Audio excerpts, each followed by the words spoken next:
Good morning, everybody.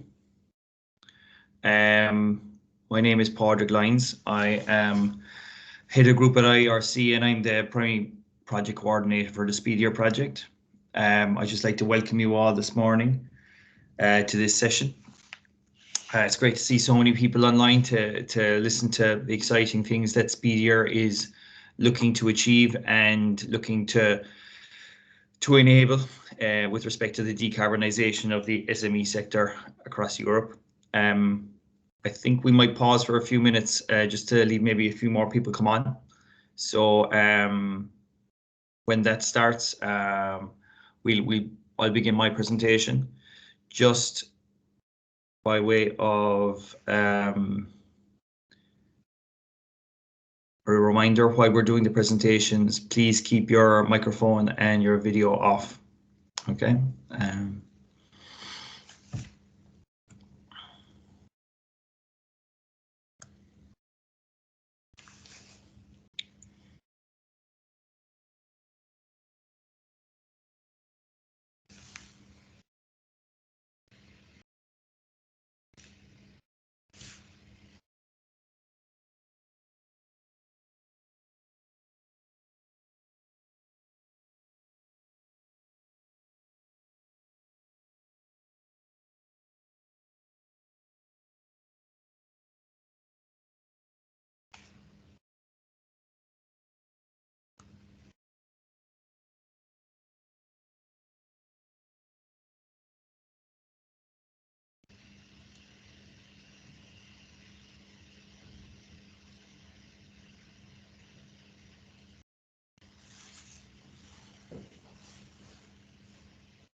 Okay, let's kick off. As we said earlier, thanks again, everybody who's made it to this session this morning, wherever you are. I believe it's going to be a really interesting session, and hopefully we're going to all learn from it. So just for your information, this session is being recorded. Please make sure that your microphone is muted. Use the chat function to enter your questions about the presentations, and we're trying to have this session as interactive as possible. So please, if you can, participate in our polls, because it's very valuable information for us to inform the project itself and the learnings of the project. Just to give you an overview of what we're doing this morning. I think it's a very interesting timetable this morning. So first, I'll be introducing the SPEEDIER service itself and how it's supporting the EED Energy Efficiency Directive Article 8 objectives, and just maybe we're talking through what the barriers are and how SPEEDIER is addressing that. Then session 2 will be from my colleague David Charoni from Polimi, and this is going to talk about the education kit, how to manage and therefore replicate the trainer program for SPEEDIER. We'll have a question and answer session at 11 o'clock, and then David will return and he'll talk about the training modules, the overview of the energy efficiency technologies in the industrial process and buildings, benefits of energy efficiency, and then we'll have another Q&A session. And finally, I'll have a few thoughts and words at the end of the session, just maybe to tie things together. So again, I just like to emphasize that we're trying to have an interactive session, and we'll be looking for your chat, feedback, and your participation in the polls, because I think it'll just make the session far richer, and it'll be make it much more interesting for everybody involved. So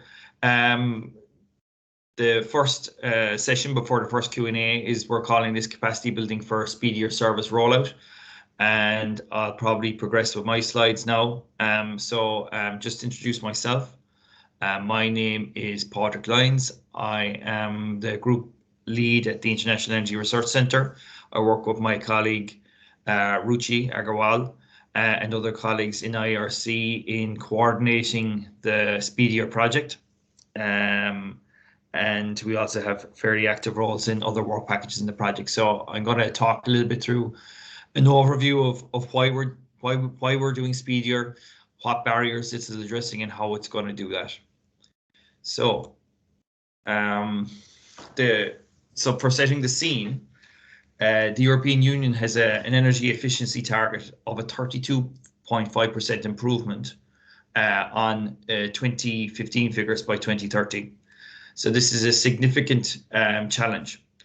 Member states must set up incentives to assist SMEs to undertake energy audits under Article 8 of the Energy Efficiency Directive. So it's incumbent on all the member states to support this activities and to support SMEs to decarbonize in a fairly substantial way by 2030. And the impact of this is that, you know, almost 99.98% of all enterprises in Europe are actually small and medium enterprises. So it can be seen that, you know, if you make a big change in the carbon consumption of small and medium enterprises, it's going to have a huge impact on the overall carbon budget of Europe. Collectively, SMEs account for over 13% of total energy demand in Europe. So it can be seen, as I was saying there, is that SMEs have great potential to contribute to the achieving of the EU's energy efficiency targets. So in order to understand you know, where we are, you know, the initial parts of the project in SPEEDIER, I think this is work package 2, looked at what's the state of play right now. You know, what are people doing with respect to energy audits and understanding their energy consumption over the last, you know, over the past number of years. And so we carried out surveys. So you can see here, you know, there's differences between the different pilot countries, but the story is pretty much the same across all of them. The vast majority of SMEs have not carried out energy audits over the past 5 years. In some countries, there's also some of the organizations surveyed had benefit from free audits or paid for audits, but you know, they're very much in the minority. So carrying out energy audits and understanding what is happening with respect to energy consumption in SMEs across these pilot countries, and I'd imagine by extrapolation across Europe, is actually quite low. So people, you know, and organizations' knowledge and understanding of how their energy is being used is maybe not where it should be. And you know, before one can make steps to reduce energy consumption, one needs to understand where it is being consumed. And the next question that we also wanted to understand is there somebody who's actively taking care of this. And again, while there was differences between the different countries, the overwhelming message that was coming from the survey was that not really, companies did not tend to have an energy manager, and it's not very much high up on their priority list to do this right now. So, for example, in Romania, 91% of the organizations surveyed did not have an energy manager. And there's differences between the different countries, of course, but the overwhelming message and the message coming through is the same. So having an energy manager is not something that a lot of companies have. And of course, it must be acknowledged that having a dedicated energy manager, or even someone who's in a combined role, which is in some of the organizations, there was someone who had a combined role as an energy manager, it's a significant overhead. And companies are already cash strapped enough. One considers the effects of COVID. There is impacts across Europe due to Brexit and trading, etc. So it's probably not on a lot of people's radar right now, but it is probably important, and it is something that could have a positive impact on the balance sheet of many organizations if a bit more care was taken with respect to energy and thus carbon. And again, another survey was carried out to understand about what SMEs have with respect to energy policies. So here again, does your organization have an energy policy? And the overwhelming message was, again, generally no. Over 2/3 in most cases of all the pilot areas that were surveyed had the organizations didn't have an energy policy. So again, there is work to be done there, and there is support that SMEs could potentially benefit from to develop energy policies themselves, become more aware of it, and become more aware of the benefits of taking more active role in managing energy and thus carbon. So those results in the past few slides have indicated, okay, so there are a number of supports for SMEs to achieve the targets set out in the Energy Efficiency Directive, and the targets set out in the Energy Efficiency Directive are becoming more stringent over time. But it can be seen from the results in the previous few slides that actually are these support schemes really working as well as they could. So what SPEEDIER is looking to trial and to investigate, is there a new approach to supporting SMEs to take a more active approach to management of their energy, and thus having a positive impact on their carbon production. So again, more surveys and key results. So we were, as a consortium, we're looking to understand what's stopping organizations from taking these measures by getting more involved in these measures and taking positive steps to control their energy consumption and thus their carbon production. So in contrast to some of the previous slides, there's probably a bit of a more mixed picture here from the different pilot areas. In Ireland, for example, the overwhelming answer with regard to implementing energy efficiency measures, is a lack of knowledge. So during the project, it's been highlighted that the complexity and the difficulty in accessing energy efficiency measures and finance to provide energy efficiency measures is quite a challenge, and so lack of knowledge was a big factor in Ireland. In Italy, we can see that a lack of control of building is a factor for them, but also it's just a low priority. In Romania, there was an overwhelming majority that there was a lack of finance, and lack of finance does seem to be a fairly significant factor in many of the pilot sites. And that's a message that one hears a lot, because as we stated earlier, SMEs are organizations that tend to run very lean, have little leeway to invest in what one could call discretionary activities. So lack of finance is a huge factor for SMEs throughout the continent. And with respect from energy experts, a more clear picture emerges, and lack of finance seems to be the big factor.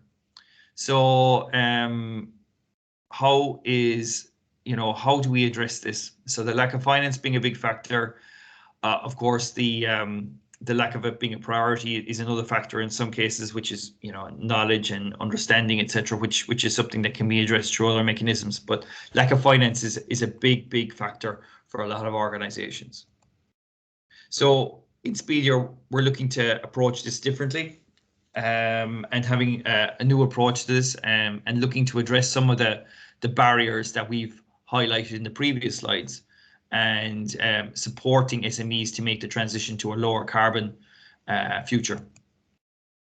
So just to give an overview of the SPEEDIER consortium, the SPEEDIER itself is funded by Horizon 2020.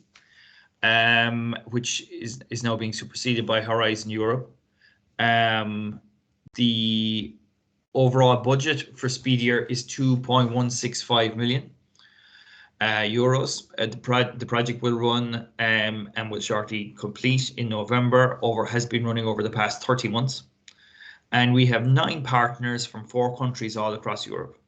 So we have a mix of partners in Eastern Europe, Southern Europe, Western Europe, and even a small island economy in the middle of the Atlantic. So a nice mix of countries that reflects a broad slice of what the challenges are for SMEs across Europe. And the 4 pilot regions, as I probably alluded to earlier, are in Ireland, Spain, Italy, and Romania. So we've probably set out in the past few slides what are some of the challenges, and what are some of the barriers, and what are some of the drivers for the adoption of energy efficiency measures by SMEs and other organizations. So how is SPEEDIER looking to address those challenges and to address those objectives coming from European legislation? So the objectives are to facilitate the uptake of energy audits and the implementation of the resulting energy conservation measures in SMEs. And that's important, because carrying out an energy audit is one thing, but what's crucial is that some action is taken. Financeability is something that we highlighted in the previous slides, and we're looking to demonstrate the effectiveness of a self-financing mechanism, which we'll talk about a little later. We're looking to enhance the energy culture of SMEs. So, reflecting back on the slides earlier, a lack of knowledge was a factor in some of the pilot areas. Complex is something that's come through a lot, is the complexity of the incentives that are available. And so, enhancing the energy culture of SMEs through a series of engagement, awareness, and capacity building activities is going to be crucial. We're looking to demonstrate the SPEEDIER service as an innovative and effective tool. So throughout the project, the kind of mechanisms and tools that we're looking to develop, we're looking to demonstrate them and evaluate them and understand, what's the impact of them. And also, which is crucial, is to increase the skills of the key market stakeholders. So they're the key objectives of SPEEDIER. So reflecting back on the barriers that we highlighted earlier. So key barrier that kind of came out through the slides was a lack of finance. And how does SPEEDIER overcome this barrier? Well, it's using the SPEEDIER ring fencing mechanism. And that's something we'll talk about. That innovative mechanism we'll talk about in a little bit later. A lack of time is, of course, a big factor, and the SPEEDIER expert carries out most of the work. as an outsourced activity. So rather than having in-house experts or maybe needing to train up in-house experts to develop in-house experts, the SPEEDIER expert carries out a lot of the work and supports the SME to do it. And of course, in addition to being financially constrained, SMEs, typically they're smaller companies, they're resource constrained. So they can't cover every single activity. You know, they'll be experts in whatever their primary business is, finance, maybe HR, etc. But, you know, they may not have the resource to dedicate to an energy expert. A lack of knowledge is an energy expert, again, can advise on the best package of measures. A lack of priority. And the objective of a SPEEDIER expert is that they'll align energy-related projects within an organization to the strategic business direction, so that the energy-related projects within an SME are, rather than add-ons and something additional that an organization would do, they're actually built into the core business, and so that they become almost a business as usual type activity rather than an add-on. And that's crucial because I think a lot of us will be familiar. Sorry, excuse me. A lot of messages coming in there, unfortunately. You know, so that it becomes part of the business usual of the organization rather than something that, you know, it needs to be added on. And of course, perceived risk. You know, businesses, their core activities are priority, and investment in other activities is something to be perceived to be a risk. And of course, the SPEEDIER expert can be paid from the savings, which is crucial. So the risk is reduced to almost nothing because there is no risk from that point of view. And no control of building. I think that was something that was highlighted in some of the survey results. And SPEEDIER is again looking to test the overall approach that we were talking about there with landlords as well as the users of the buildings themselves. So, doubling down on what we were talking about there, SPEEDIER is an innovative one-stop shop service that takes an integrated approach to energy management. So we look at things holistically. The SMEs will outsource their energy management of their business to the SPEEDIER expert, who provides information, advice, energy auditing, and assistance. So it's not eating into the existing resource of the organization. SPEEDIER is self-financing, again, you know, that barrier we're talking about there, financing and the risk of investing in energy efficiency measures. SPEEDIER is addressing that because it is self-financing, and savings from low-cost measures are ring-fenced and then reinvested in higher-cost measures. And you know, distraction from the core business is a key factor for a lot of SMEs, and removing that hassle from energy management and ensures that SME receives a tailored advice that suits their business needs. So there's a self-financing mechanism. You know, in essence, this diagram is, if I can use the cursor here, I'm not sure if you can see my cursor, but you know, this is a ring of what happens throughout the thing. But the key thing is that the first stage is following the audit and understanding where energy is maybe perhaps not being most efficiently used, is to implement some simple no-cost measures. Those savings can then be ring-fenced, and then they'll be used to pay for low-cost measures. And as we move around here, you know, those larger savings can be used for mid-cost measures, and it's almost like putting the onion back together. Instead of peeling the onion, you actually make the onion bigger so that the energy savings get that bit bigger, and that's illustrated here in this flow chart, which says, you know, implement no-cost measures first, then ring-fence the savings, reinvest, and then supplement with other funding sources. And out of the savings, the SPEEDIER expert will receive a certain payment. So it's like a virtuous circle. The SME wins, the SPEEDIER expert wins, and the European Commission, and we all win through a reduction in the carbon intensity of SME businesses throughout Europe. And that's the idea, and that's one of the key planks of the project that we're investigating as part of the project. And just, some of the terms that you probably hear used over the next couple of days is a SPEEDIER expert.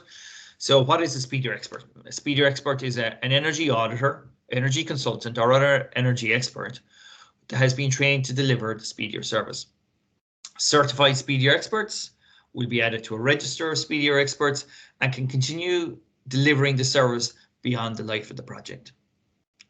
The SPEEDIER trainer is a little bit different.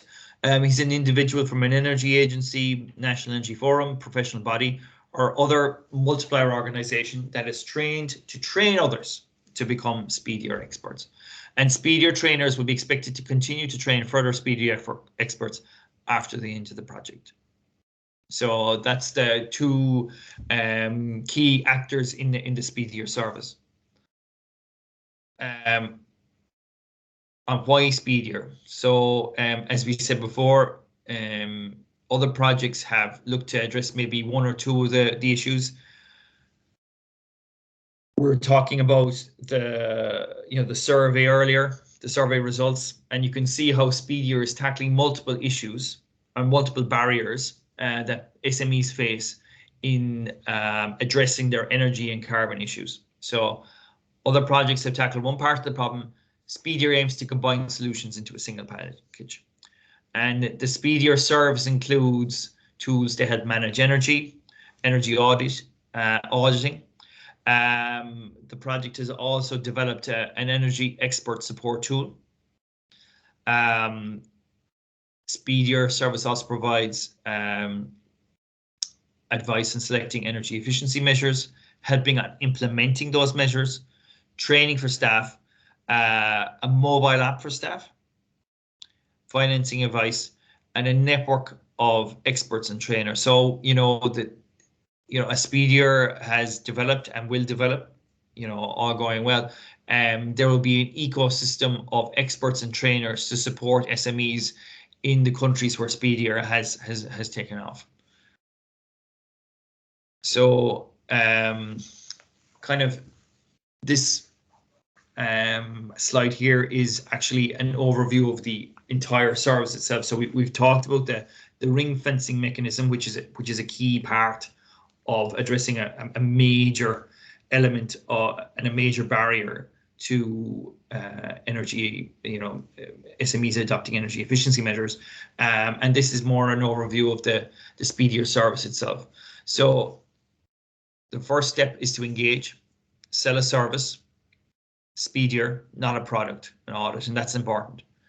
Identify the opportunities and assessment of the rank of the cost value of the different measures that can be put in place. So the audit is a review, and what one needs is the follow through, so that the information gleaned from an audit is taken into concrete measures to reduce energy consumption and potentially maybe renewable production and reduce overall carbon intensity of the business. So assess the different options to different energy conservation measures, and then the first step is to look at the lowest cost, best value, and begin to build that energy culture and build that belief that that these energy conservation measures, etc., are worthwhile and are for the benefit of the business and something that the business can buy into. And as part of that buy-in and to bed down that buy-in, the review stage is crucial. And so that's to measure and verify and ring fence the savings, and then begin to reinvest. And this is where the ring fencing mechanism comes back in, and repeat.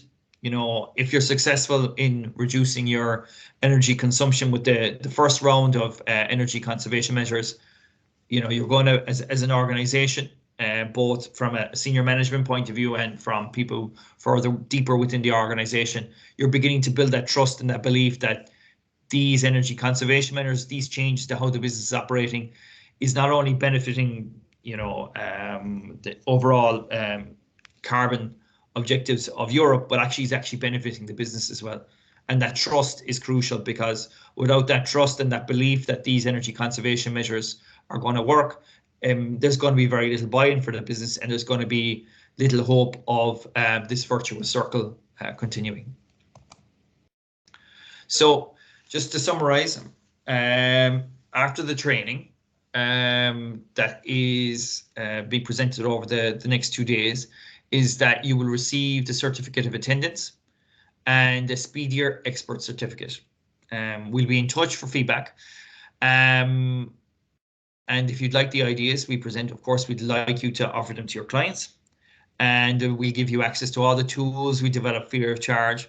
And following completion of the attendance of this course or these sessions, we'll list you as a SPEEDIER expert on our website, so SMEs can find you and you can begin to engage with them.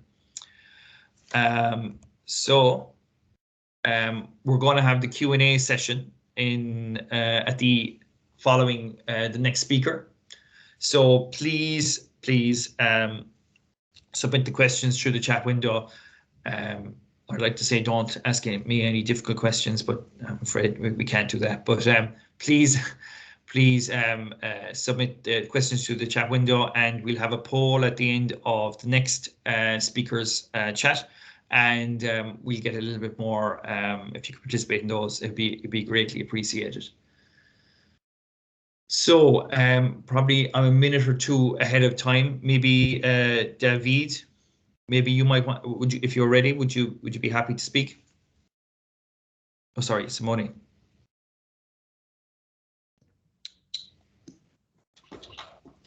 Sure. Thank you, Pedri, for the introduction and your presentation. And good morning, everyone, and welcome to this session also from my side. So session number 2 of this first part of the event. So let me very quickly introduce myself before moving to my presentation. As you said, my name is Simone Franzò. I'm an assistant professor at the School of Management of Politecnico di Milano. Actually, my research interests are mainly related to 2 topics. First one is energy management. Actually, the main reason why I'm here today, and with particular reference to the analysis from a technical economic point of view and even from a business model point of view of innovative technologies and services in the energy domain, such as energy efficiency and technology. The second research stream, second research stream refers to open innovation, which means the way in which companies interact with other players, such as universities, startups, customers, and even competitors in carrying out innovation activities. So in a nutshell, by involving external parties within their innovation process, which is a practice that is developing more and more, even in the energy sector, by involving different players within the value chain, as we will discuss later on. Well, let me very quickly share my presentation in order to start. So, just 1 second, please.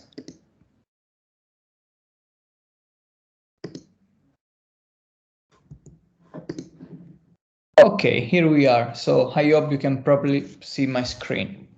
So the topic of this, my first speech, is on effective communication, while in the second one, I want to share with you a couple of words regarding the energy efficiency world from different and complementary perspective. I mean, from a technological point of view, a regulatory point of view, and last but not least, a market point of view, in terms of opportunities that are market opportunities that are related to energy efficiency, and regarding some of the most significant players that are involved in the energy efficiency value chain. But let's start addressing the first topic of my presentation, so effective communication. And I would like to start by sharing my point of view regarding what is effective communication. Well, let me start from the very basic, I mean, by providing you with a definition of effective communication. So in my view, effective communication is a process of exchanging ideas, thoughts, and knowledge so that the purpose or intention is fulfilled in the best possible manner. So that's why we can say that a communication can be effective or in some cases even not effective. So in very simple words, actually effective communication is nothing but the presentation of the point of view of the sender in a way that is best understood by the receiver. So in general, we can say that all the communication processes, so irrespective to be effective or not, actually such processes include at least two parties.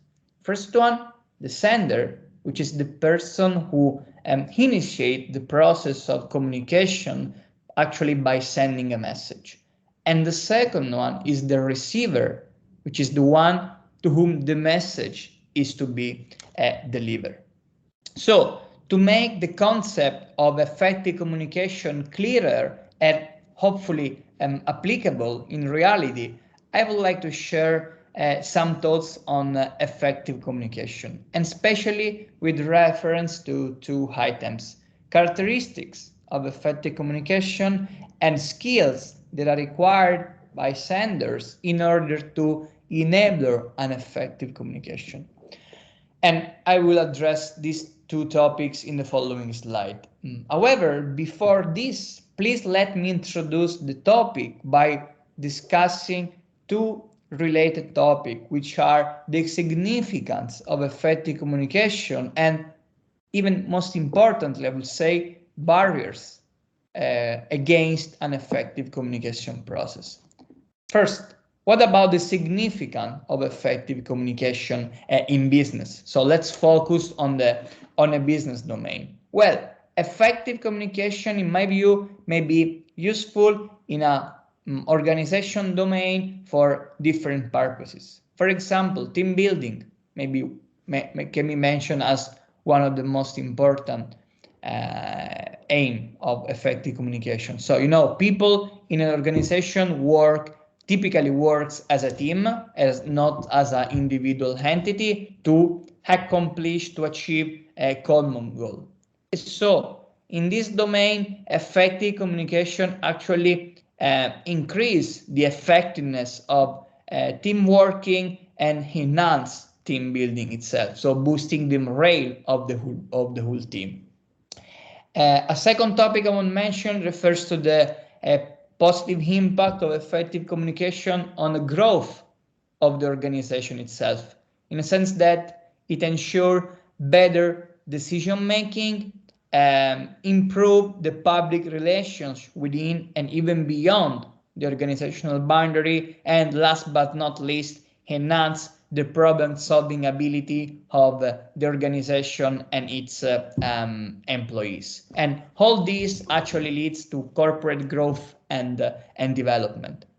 Last but not least, I want to mention two more items. First one, building strong relationship, in a sense that actually interaction between employees within an organization often simplify things.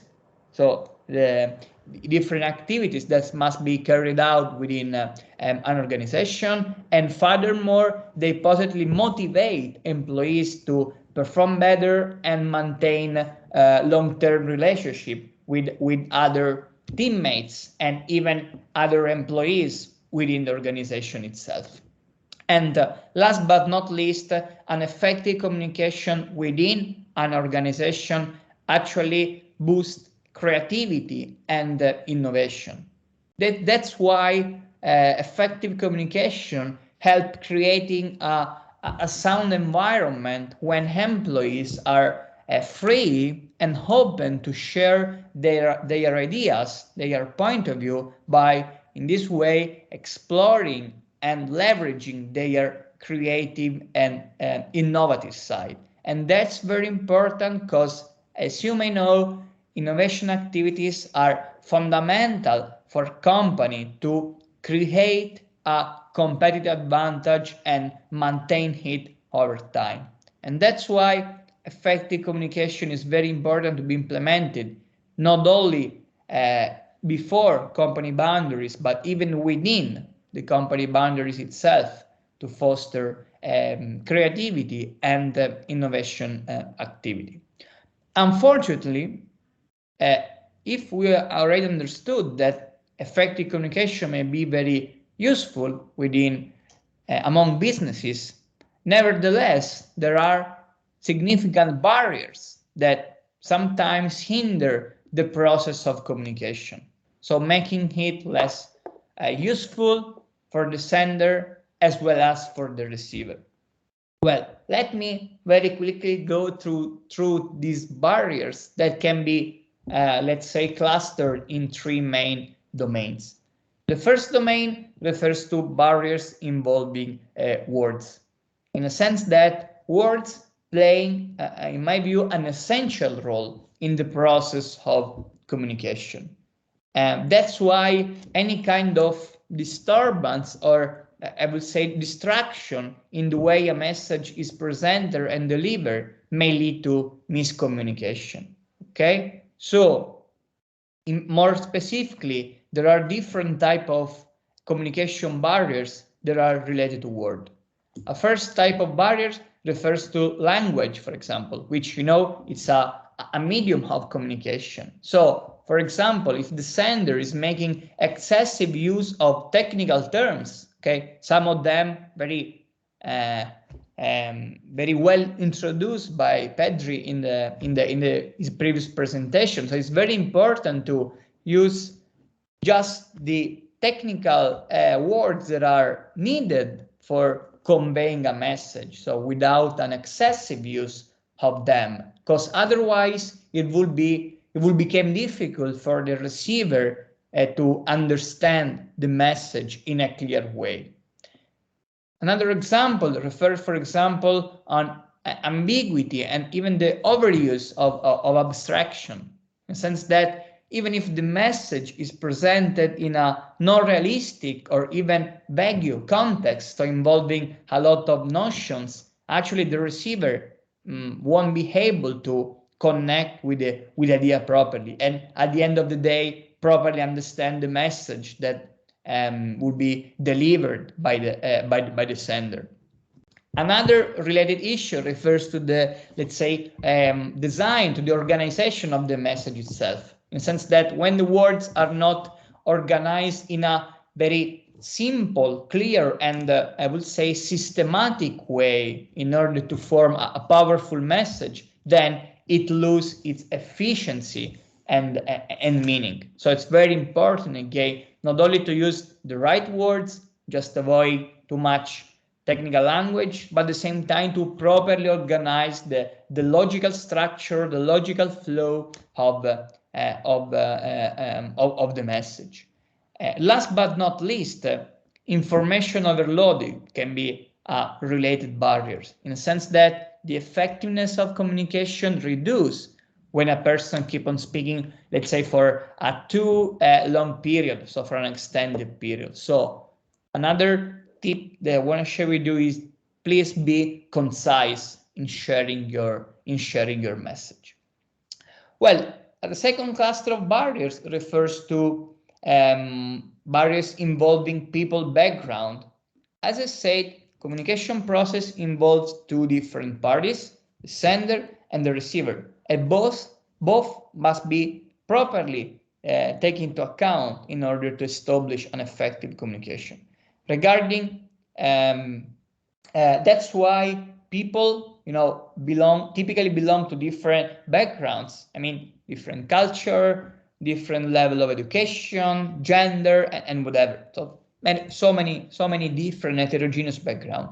And that's why this attribute that I mentioned before actually significantly affect the efficiency of the communication process. Because different obstacles could arise, such as, for example, demographic differences. So difference, in age, generation, gender, status, and so on, which create a lack of understanding, that can create a lack of understanding among people, and thus hinder the process of communication.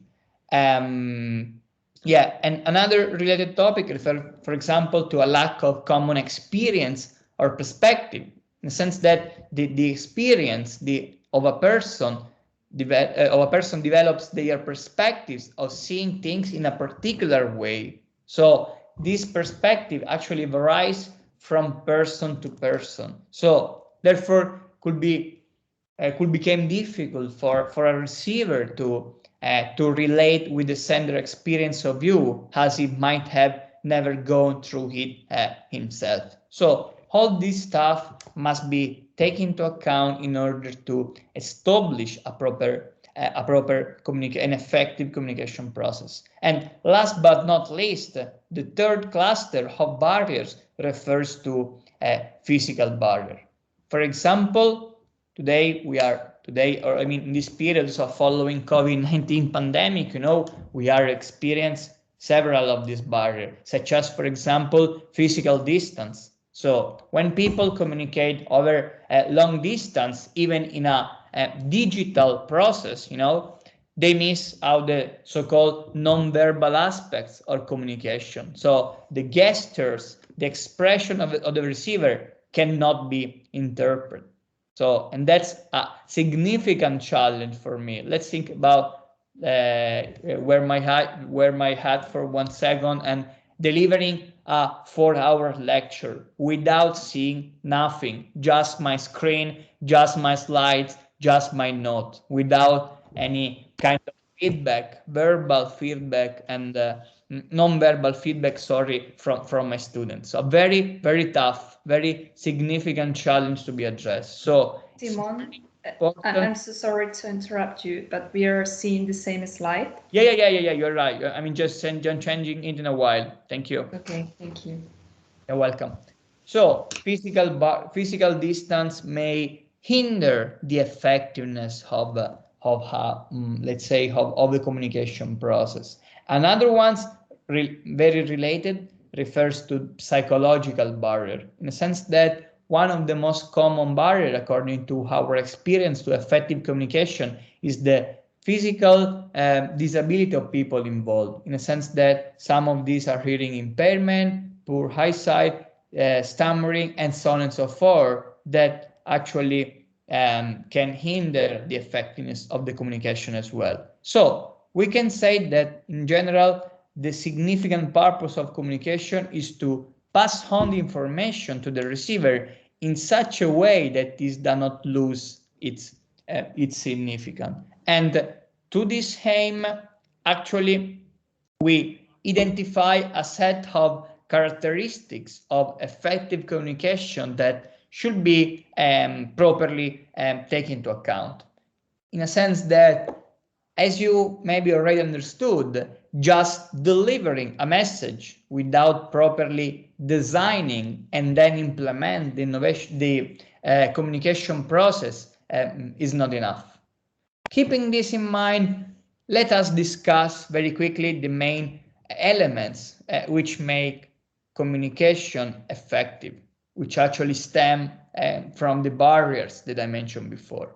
First one, a clear message. So the message which the sender wants to convey must be simple and, most importantly, easily to be understood by the receiver.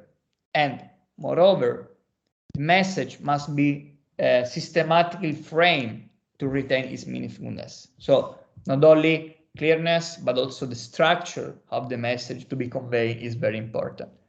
A second item I want to mention refers to the correct message, in a sense that the information communicated, as we said before, must not be vague or even false in any extent. So it must be free from errors and grammatical mistakes, hopefully. Another related topic refers to the completeness of the message, in a sense that, as we already discussed, even within a company or even beyond company boundaries, the communication is typically the starting point for decision making. And is it true? If the information is incomplete, actually it may lead to a wrong decision. Okay, so for example, if let's consider an energy audit activity to identify energy efficiency opportunity. Well, if the results from energy audit are not properly communicated, actually they would be useless. So the following energy efficiency project will not be implemented. So it's very important to deliver a simple, correct, precise, and complete message. On the other hand, another core characteristic of effective communication is the reliability by the sender. I mean, sender must be sure from his hand that whatever is conveyed is right by his knowledge, okay? And even the receiver must have trust on the sender and can rely on the message sent. Otherwise, the communication process probably won't be effective enough. So a relationship, a sentiment of trust must be developed between the two parties involved. And the last issue I want to stress refers to the consideration of the recipient, in a sense that the medium of communication and other let's say physical settings established, like face-to-face or the PowerPoint presentation I'm using today, for example, or even the digital channel and so on and so forth, must be properly planned and designed.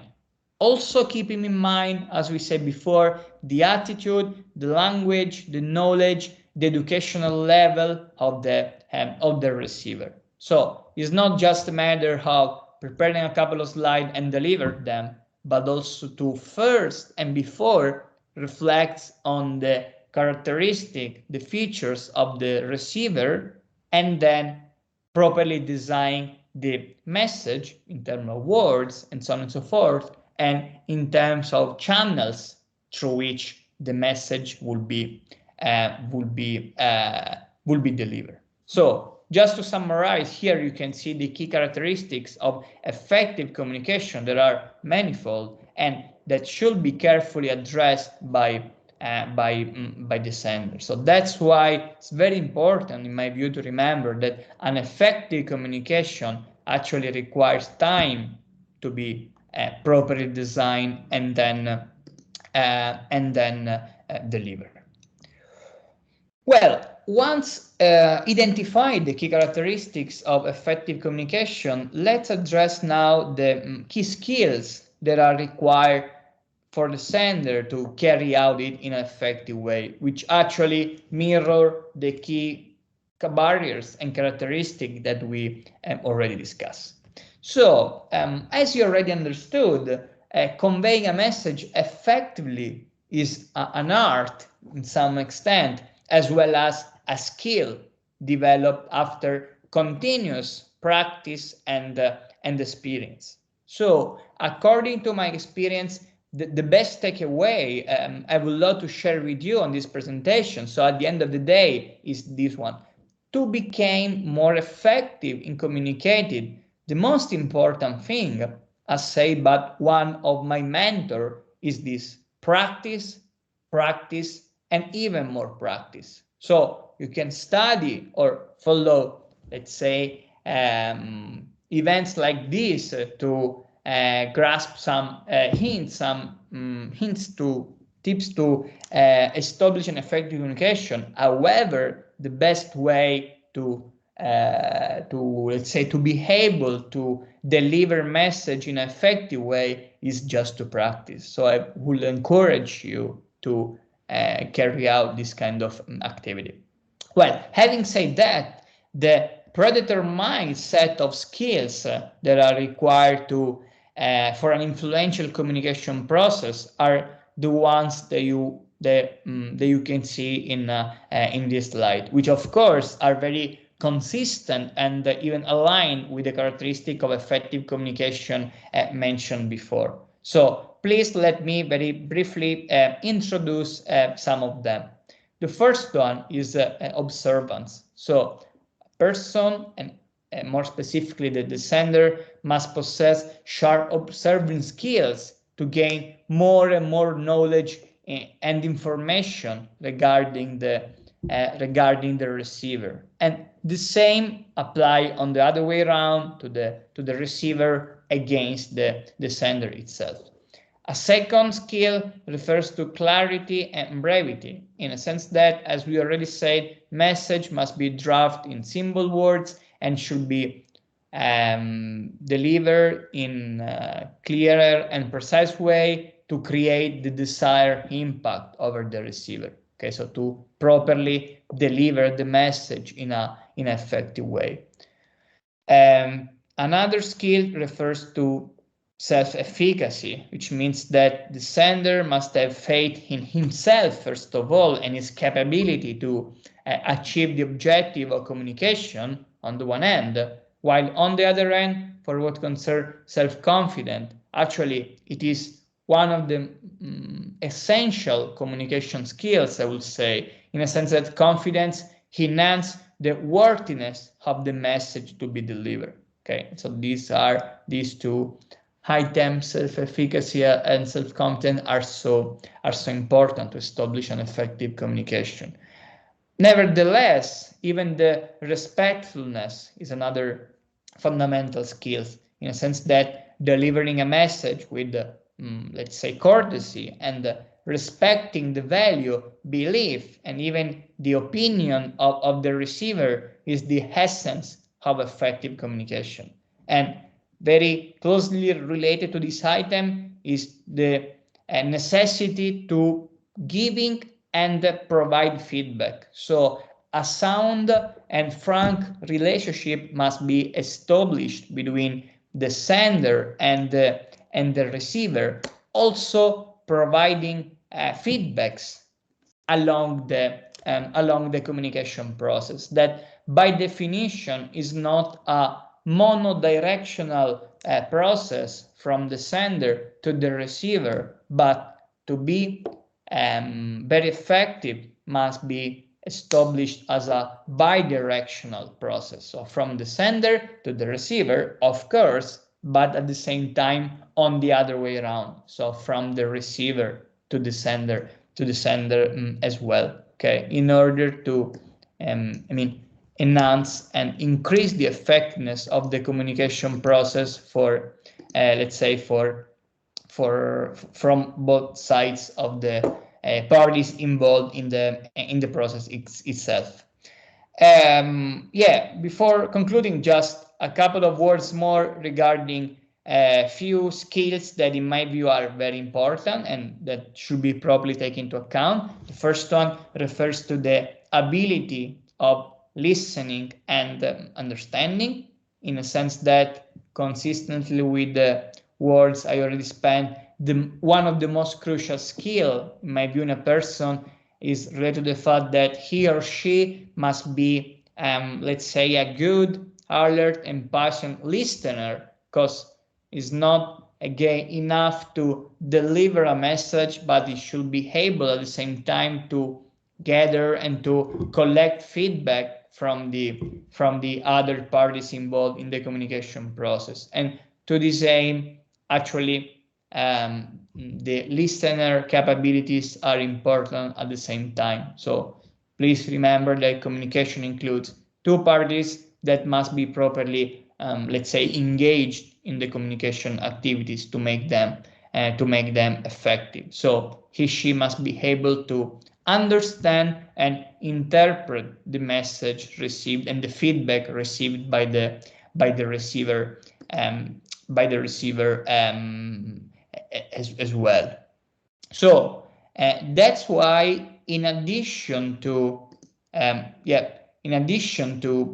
provide feedback, for what concern provide feedback, as already said, actually the communication, as it involved more than one party, so I mean the sender and the receiver itself, is by definition a bidirectional process, okay? And a person during the communication process actually should take and at the same time give feedback in order to bring forward the other person's perspective too. So furthermore, providing feedback actually help to further build self-confidence and self-efficacy. So as I said, self-efficacy means that the sender must have faith in himself and his capability to achieve the objective of the communication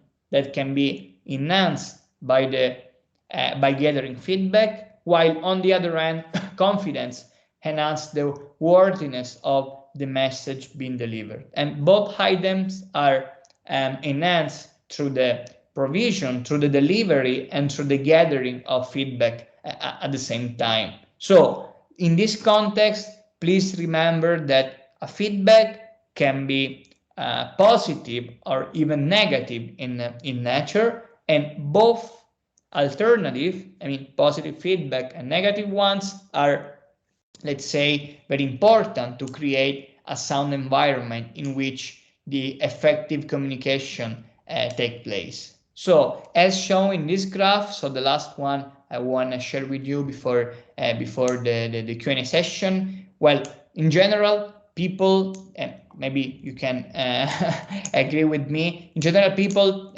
typically prefer to receive feedback, being them positive or negative, instead of giving feedback, okay? And especially people, so irrespective to the age, so considering the three clusters of boomers, Generation X and Y, actually people prefer to tend to avoid to give feedback, and especially negative feedback, because they could be negatively perceived by the receiver. But interestingly, there is a tendency to skip giving positive feedback as well. So not only negative, but also positive, and especially for Y generation. But please remember again, and let me conclude, that an aspect that should be giving feedback is an aspect that should be carefully addressed to enable a real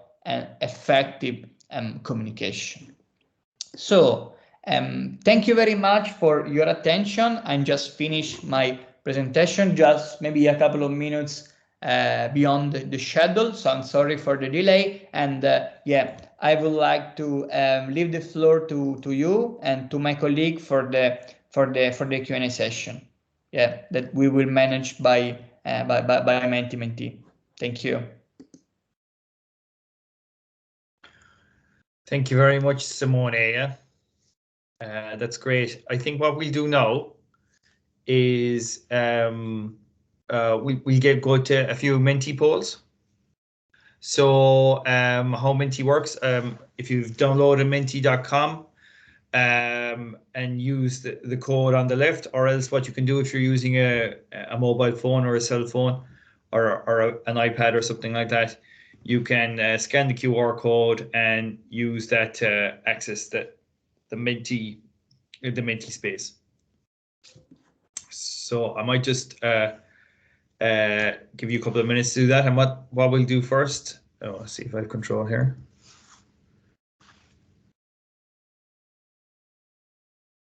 Maybe I need to request control. Yeah, okay, perfect. Oh.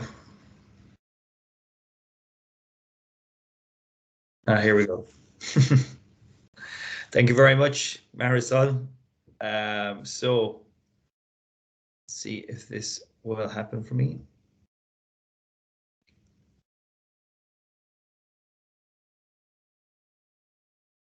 Yes, here we go. So we're just going to go through a couple of questions, polls arising from the first two talks.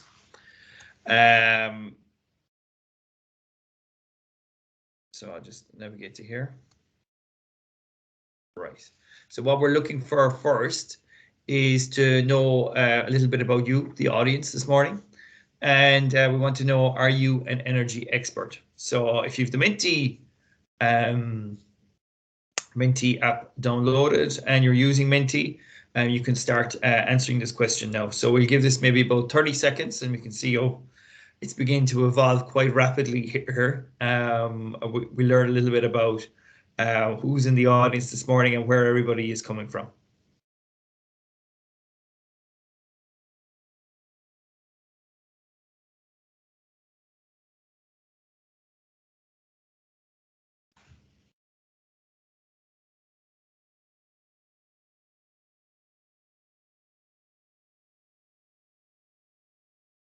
So some answers still coming in.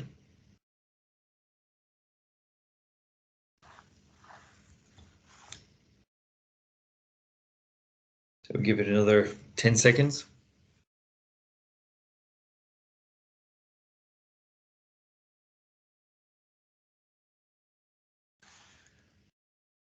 Okay, we might leave it at that. So 70% of the respondents are, oh, they're still changing a little bit. So it's probably an equal split between engineers, energy trainers, auditors and others. We might give it another minute because I'd say people are probably still getting on Menti. So energy trainers 15%, other is a quarter, and 40% roughly are engineers, and 25% are auditors in our audience this morning. Okay, thank you very much, everybody who responded to that first poll. I think we can probably go on to the next poll.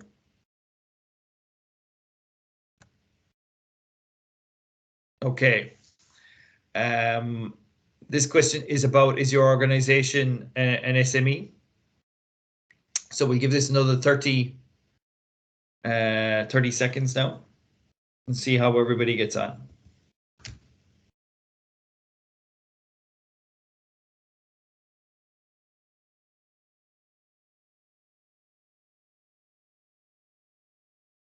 So it's looking like small companies here today.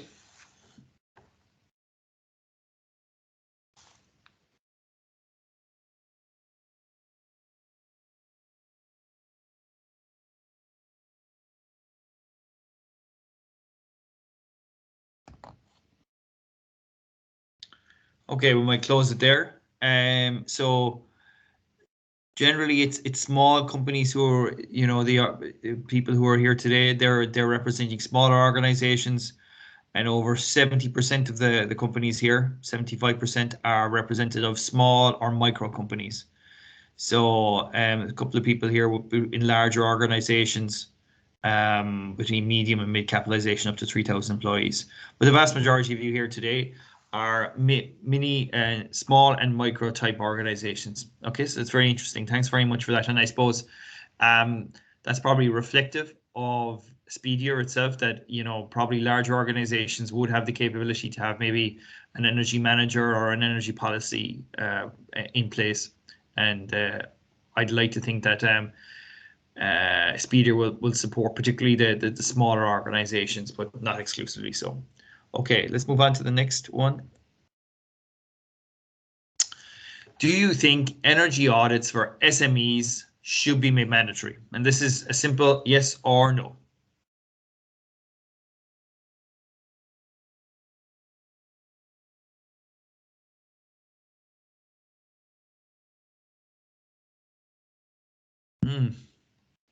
This does seem to be going in one particular direction. So I think, you know, we don't need to spend too long on this one. I think the vast majority of you in the audience today feel that EneRgy audit should be made mandatory. And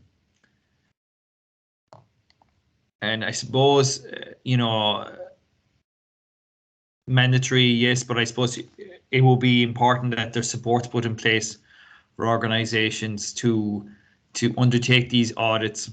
And that's something I suppose, you know, in some way SPEEDIER is looking to address. Right. What do you think is the main barrier for SMEs that prevents the uptake of an EneRgy audit? So here we go.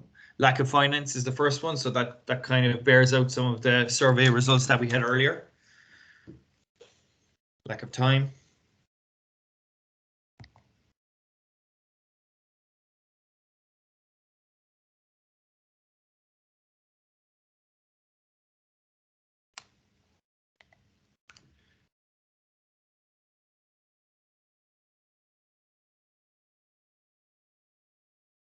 Okay. So lack of finance and low priority are the two big ones that are coming through here. Not really so different from some of the survey results from Work Package 2 and Speedier. Lack of finance was the big one, and again, that seems to be the same message we're getting here today. I'm just conscious of time. What improvements would you suggest for the Speedier service? So we might leave that open. I'm just looking at some of the questions here while maybe that question is up. First question, I suppose, is directed at me. How could the Speedier service contribute to change the current insufficient evolution of energy intensity to reach the climate goals? Are there any estimates on how much could be attained through the implementation of different ECMs? So I'll probably answer the second question first. My colleague, Padraig O'Reilly, is actually doing a study at the moment investigating what the impacts are of the different energy conservation measures that have been implemented as part of Speedier across Europe in the pilot sites. So he's looking at that. And, I suppose that, dovetails with the first part of the question. How could the Speedier service contribute to change the current insufficient evolution of energy intensity? So, the objective of the project is to support the decarbonization of SMEs through introduction of energy efficiency measures.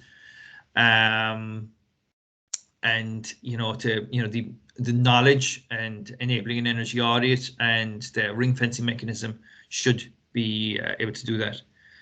The second question is again towards me. If the Speedier expert is paid by the savings, must the client engage to implement the measures? Yeah, I'd imagine so. The low cost measures could be behavioral change measures, so the client would need to engage with them and get the change the culture of the organization so that those energy conservation, those zero cost potentially energy conservation measures must be adopted. I probably have a question for Simone, I suppose in general, is there the boomers as you move towards the Generation Y, and I'm not maybe expecting an answer for this question. Is there any explanation for the different attitudes towards feedback between the different generations and the different cohorts on the graph? Simone, if you're there. Yeah, sure. Thank you very much, Pedro, for sharing the question. Well, actually, this kind of sample has been analyzed from different perspectives. In terms of, for example, level of, let's say, education or gender, age, and so on and so forth. Well, the main variable explain the difference in answer in the willingness to provide or avoiding feedback was related to age. So there is an increasing tendency, so moving from older people to younger ones, just to tend to avoiding feedback more and more. So that's the main, explanation of this kind of phenomenon. I don't know honestly if there are any more let's say, more detailed reason behind this phenomenon, but that's the outcome of the research that has been carried out. Yeah, one could speculate a lot. There does seem to be maybe, among the Generation Y group, maybe a preference for avoiding conflict a bit more. And maybe it's a different world, maybe, but I don't know. I think that would be a study for another day. All right, Simone. Yeah. There's a great response to the improvements for the speedier service. I don't think we can go through them all now, but I think it's something that maybe we could disseminate later, and I think it's going to be really useful feedback for feedback for us to take into account as we look to refine the service in the future. So that's really fascinating. Thank you very much. I see partnering up with national organizations, public funding, government funding seems to be a bit of a trend through that. So I might close off that now.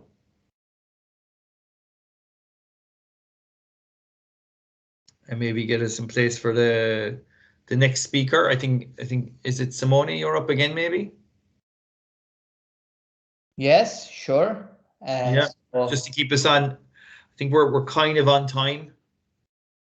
So let's try and continue with that. Is there anything else here in the Minty? Yeah, and so any other question about the speedier service? So maybe any other questions about the speedier service? Again, I suppose if you could enter those into the chat as well, that will be very useful.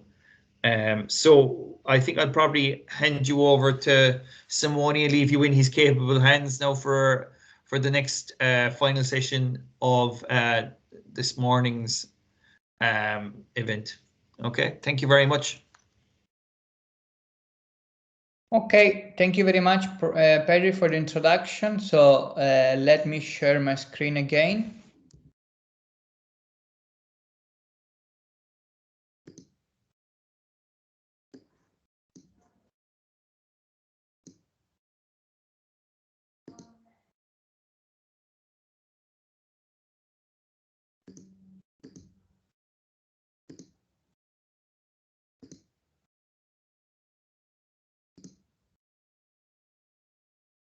Okay, great. I hope you can see it properly now. So as I said before, in this my second presentation, I want to spend roughly 45 minutes to share with you some thought regarding the let's say the core topic of the SPEEDIER project. So energy efficiency. So maybe some of you are already aware of the concept and even expert in energy efficiency domain, otherwise are not. That's why I would like to start by spending a couple of words by introducing the energy efficiency concept. Then I want to share with you some analysis that we carried out on energy efficiency technologies, and more specifically on the economic feasibility characterizing them.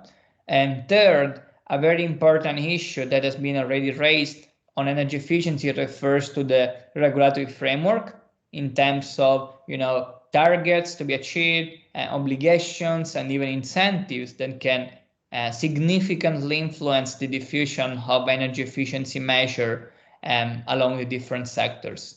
And finally, I want to analyze the articulation of the energy efficiency value chain, which means the different stages that are included from the manufacturing of solution till its delivery at end user premises.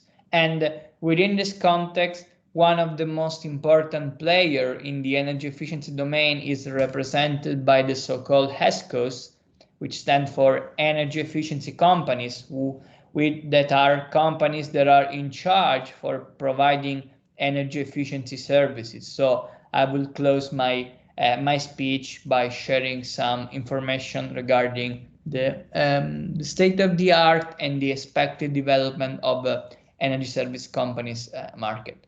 But well, let me start from the first topic, so providing an introduction, a definition of energy efficiency concept. Well, this concept actually refers to the use of a lower amount of energy to provide the same service, or in other words, to achieve the same target. So, for example, if the target is to provide enough light to a room or an industrial building or whatever, actually an energy efficient behavior can be implemented by replacing non-efficient lamps, such as, for example, old incandescent lamp with a more efficient one, like, for example, LED. So this one is just an example of an energy efficiency measure. So replacing an old and inefficient asset with a more energy efficient one. So this concept is quite different from the so-called energy conservation concept, which refers to the saving of energy again, but as a consequence of a people behavior which determine let's say, a reduction in the quality of service provided, in a sense that turning off light, so moving to the previous example, turning off light is an example of an energy conservation measure, because through this intervention you can for sure reduce energy, but at the same time you could compromise the quality of the let's say of the service itself for the inhabitants of a house, or even the occupants of a building. So this first important concept to be bearing in mind. So energy efficiency means reducing energy use without compromising the service delivery. Well, once clarified this, why energy efficiency is a very hot topic in the broader energy domain. So in other words, which are the most significant benefits that can be achieved through energy efficiency project? Well, in this slide you can see the most significant one from my point of view that can be, divided into clusters, so in two layers. First layer, let's say, a broader one refers to a national and supranational perspective. So if we look at countries such as Italy, or even at Europe at large, actually some of the most significant challenges, not only from an energetic point of view, but even from a political and environmental point of view, refers to our dependence or energy provided by foreign countries, gas, natural gas from Russia, oil from Middle East, just to make few maybe stupid examples, and very closely related to this, the high dependence on the fossil fuels, which has a very negative impact on greenhouse gases emission and related climate change. That's why implementing energy efficiency intervention in different domains, such as building, industrial processes, and so on and so forth, actually may have a significant positive impact at national and supranational level. Also because and the energy efficiency market is opening up new opportunities for energy users themselves, but also for other companies involved in the value chain. So as I said before, technology manufacturer and even service provider can pursue this emerging opportunity to make new business and new related job. But furthermore, so in addition to, let's say, national, supranational level benefits, there are also benefits that are more related to specific entities, such as companies, energy users that are in charge for managing energy efficiency project. First of all, maybe the most concrete and important one is related to the reduction of the energy bill. So through the implementation of energy efficiency project, you can achieve a positive economic results in which the energy saving that can be achieved just goes beyond the amount of investment that is required to carry out the project itself. And related to these energy saving are the reduction of greenhouse gases emissions that are related to energy production and use. So these are the most significant benefits, very relevant one, as you can imagine, that are related to energy efficiency. And more specifically, so more in general, looking at the energy management, so the proper management of all the energy vector within a company, within an organization or an energy user more in general, actually such benefits can be distinguished between two more clusters. First one called hard benefit, which means benefits that are quantitative in nature, that can be, let me say, quite easily estimated, quite easily measured. While on the other side, we also have so-called soft benefits, which are qualitative in nature and or very hard, very difficult to be properly estimated. Well, regarding hard benefits, most of them I already mentioned. I mean, energy saving and related economic saving that can be achieved, okay, for different energy carriers like electricity or heating through different energy sources such as natural gas, other fuels, and so on and so forth.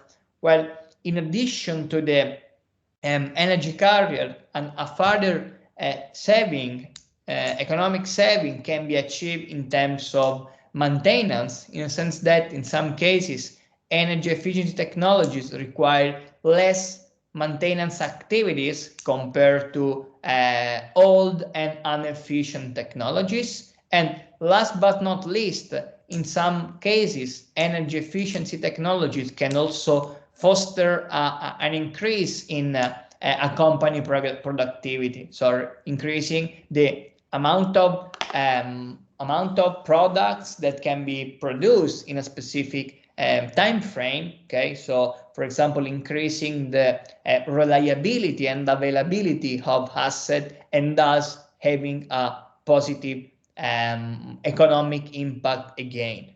But let me stress more, if I may, the positive economic impact coming from energy efficiency. Well, and to be a bit, let's say, quantitative, let me show these numbers that come from our quite recent analysis that we deliver in terms of, first of all, impact of energy cost. So I mean of the energy bill on the turnover of industrial companies on the one end, and on the margin, so the so-called EBITDA, EBIT before interest and taxes, depreciation and amortization, so the so-called gross margin, so the difference between revenues and operating costs. Well, this table shows us that the energy bill actually account for a significant portion of the turnover of the different companies in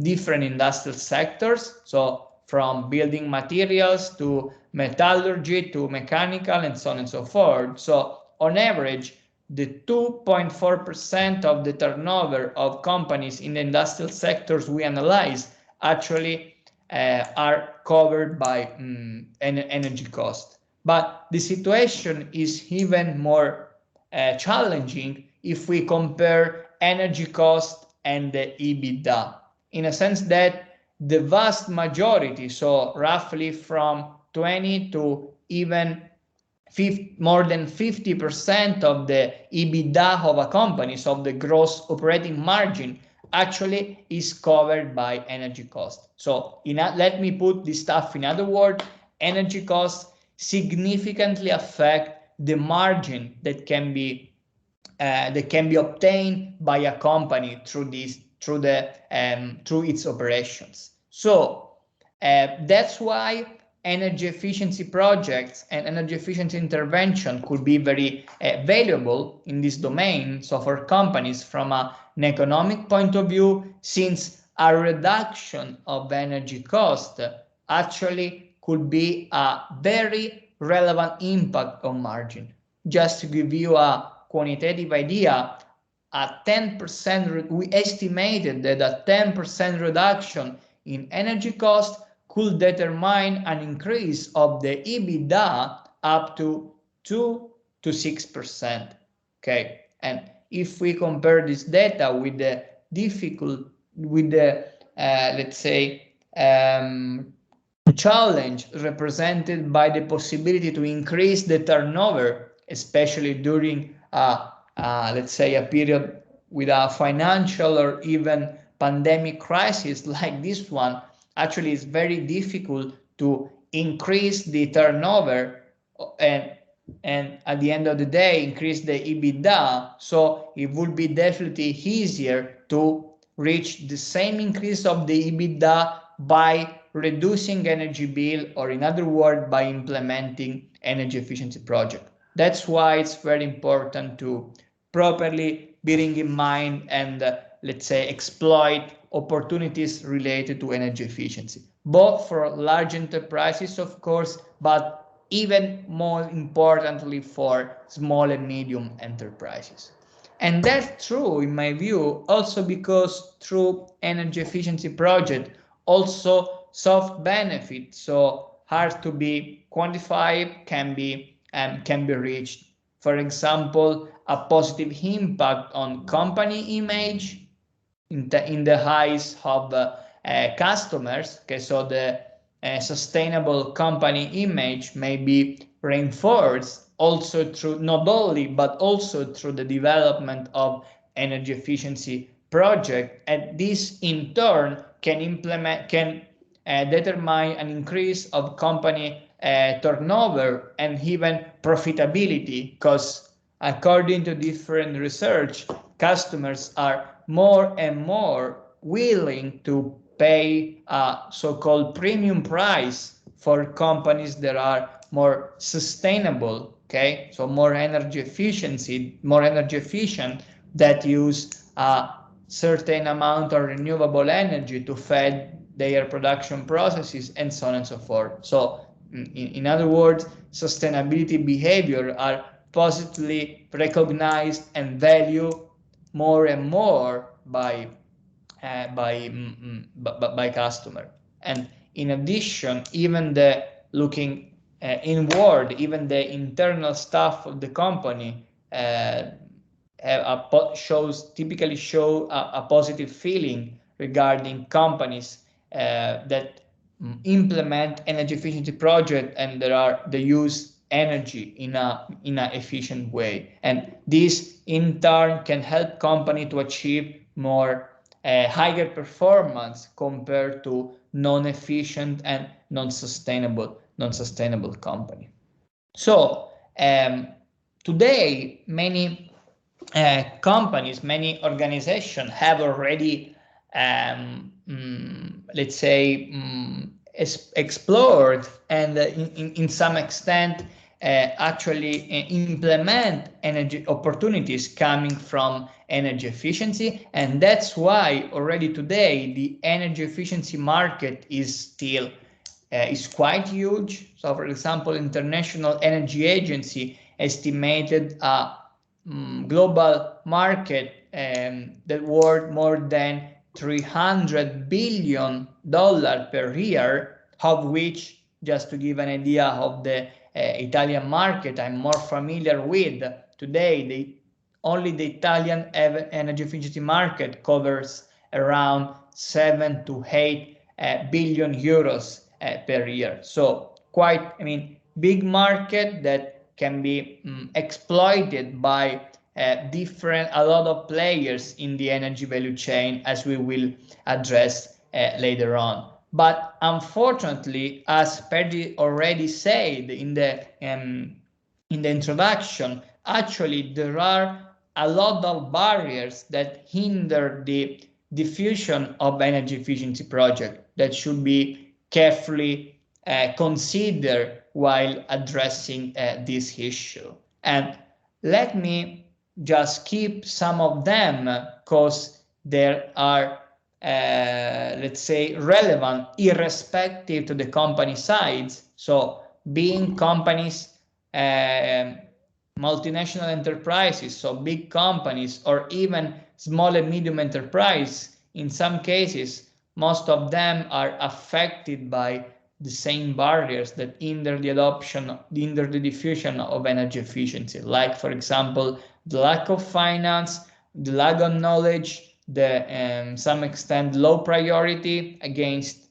other more high priority intervention that are typically more related to the company products or more in general to the core business, while a last significant barrier that we identified that I want to share with you that is closely related to the previous one is the payback time.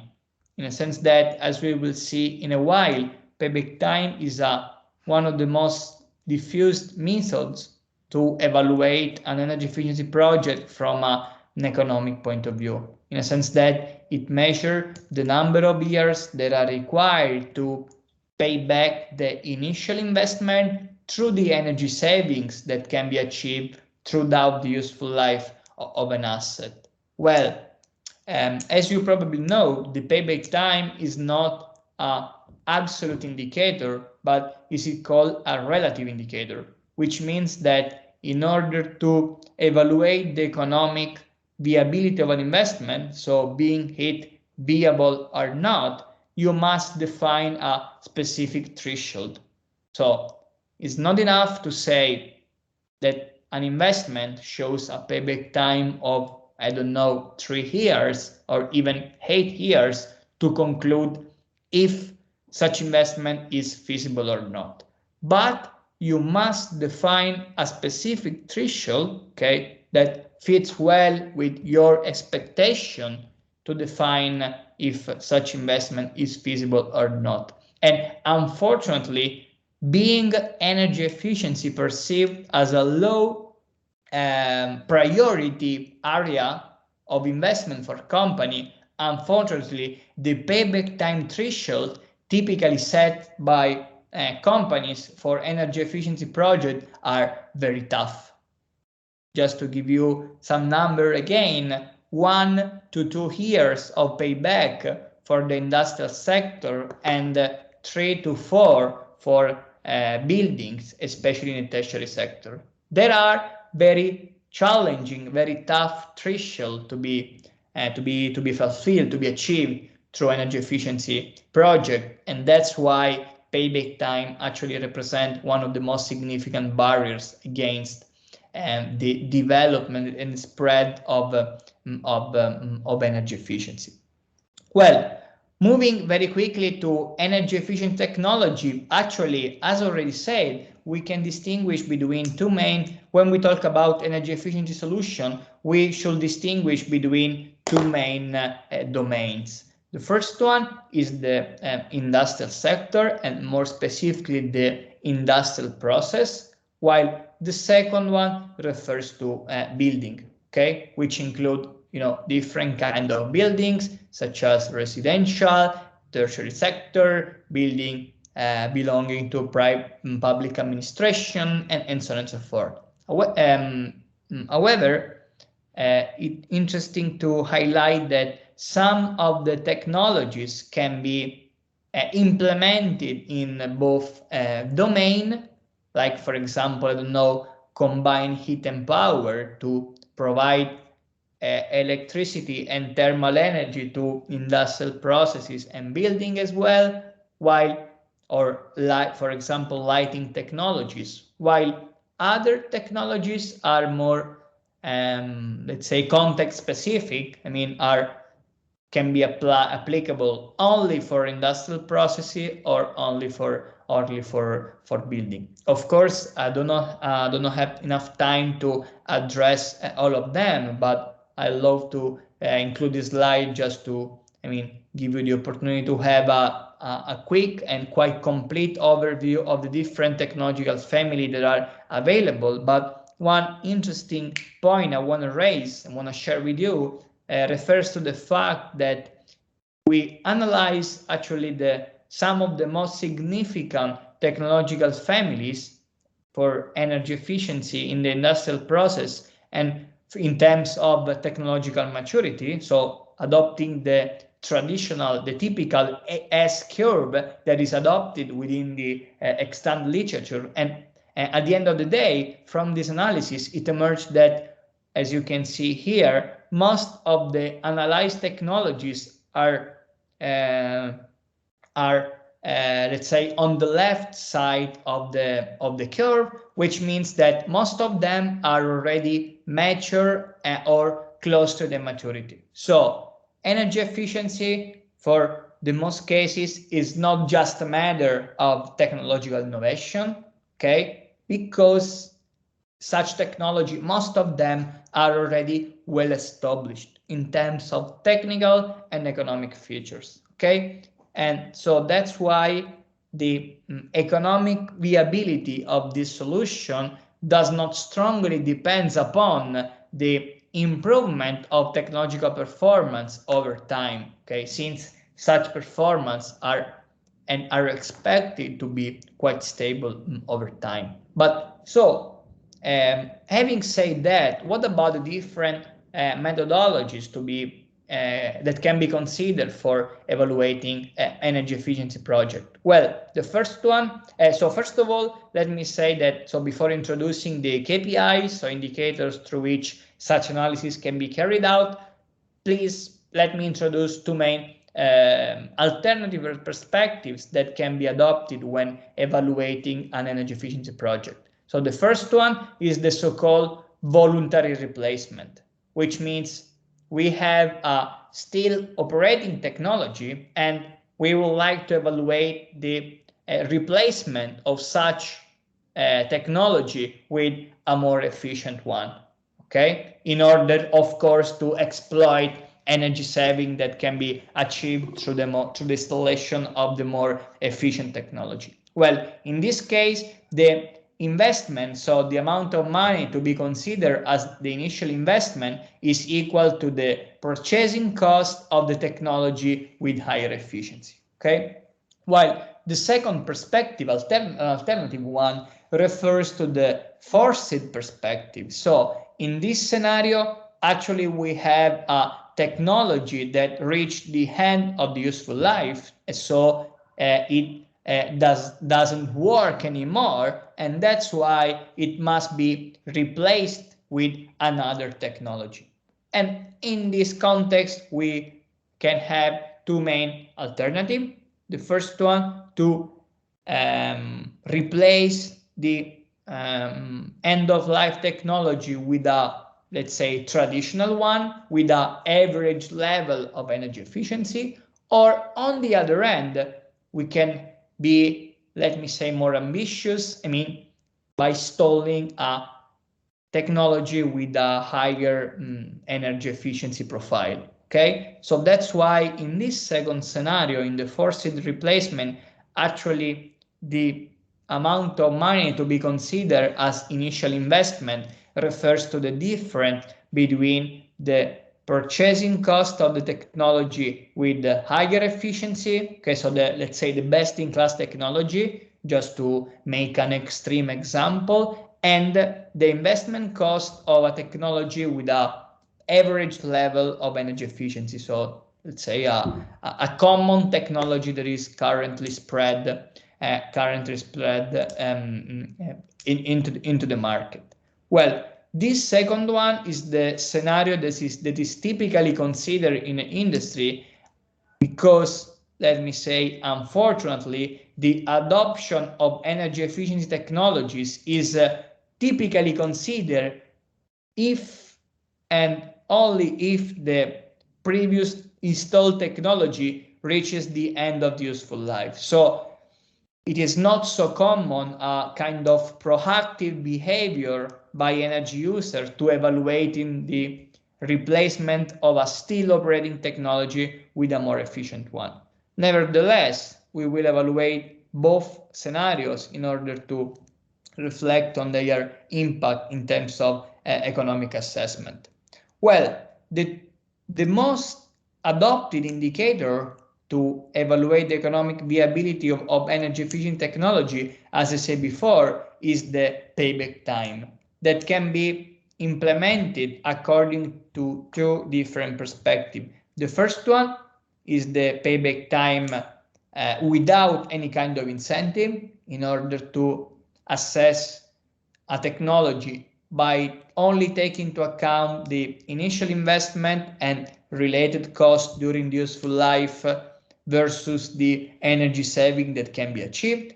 And the second one, the second perspective, on the other side, include incentives, because at national and even supranational level, different kind of incentive maybe can be introduced, such as white certificates, just to make an example, to foster the diffusion of energy efficiency. And in some cases, they could represent one of the most important, or even the most important, revenue stream supporting the investment itself. That's why it could be interesting, and in some cases even mandatory, to include revenue streams associated to incentive within our business case.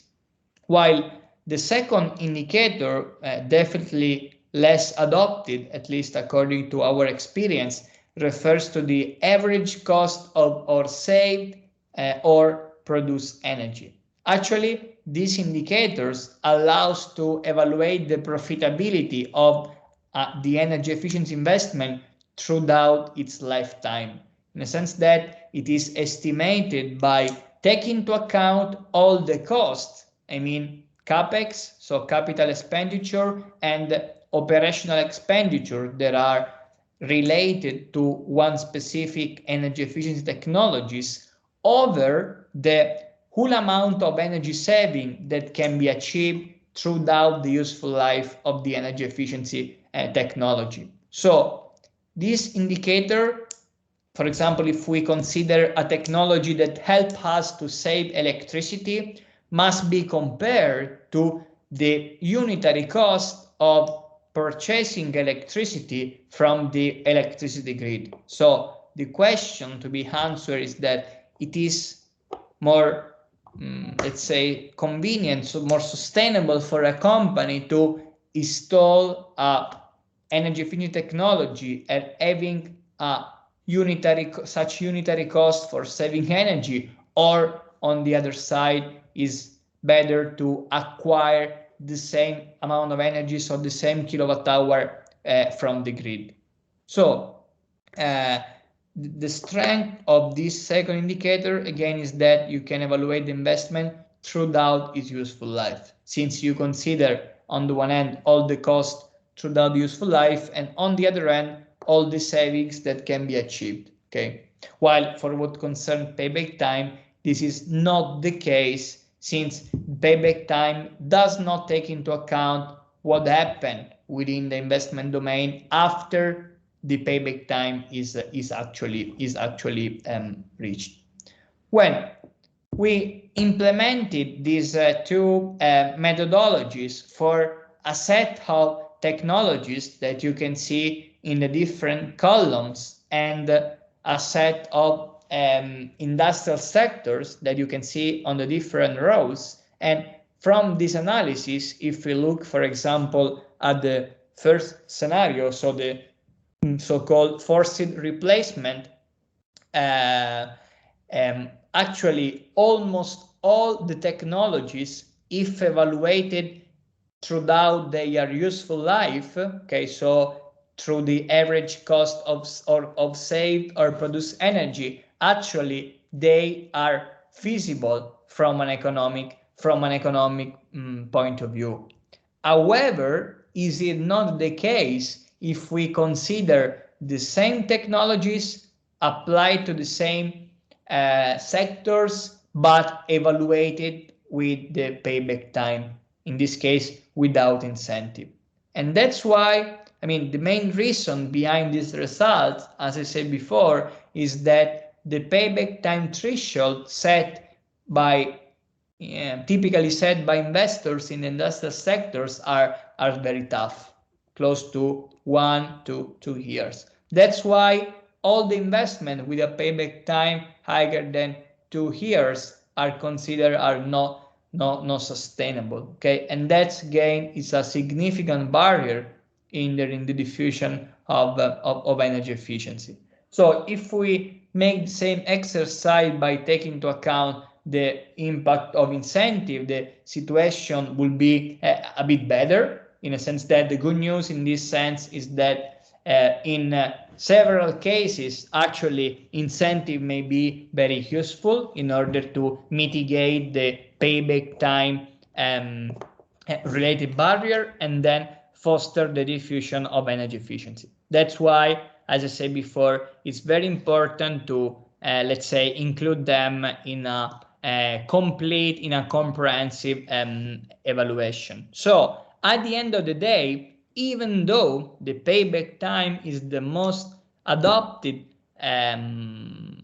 indicator, the most adopted, let me say, methodology to evaluate investment, it would be interesting and even wise, in my point of view, to take into account the impact in terms of energy saving due to energy efficiency project throughout the whole useful life of the technology. Because following this perspective, most of the energy efficiency investment will be economically sustainable, even without any kind of incentive, okay? And even in the voluntary replacement, which is, let me say, the worst scenario, in a sense that the initial investment is higher compared to the forced replacement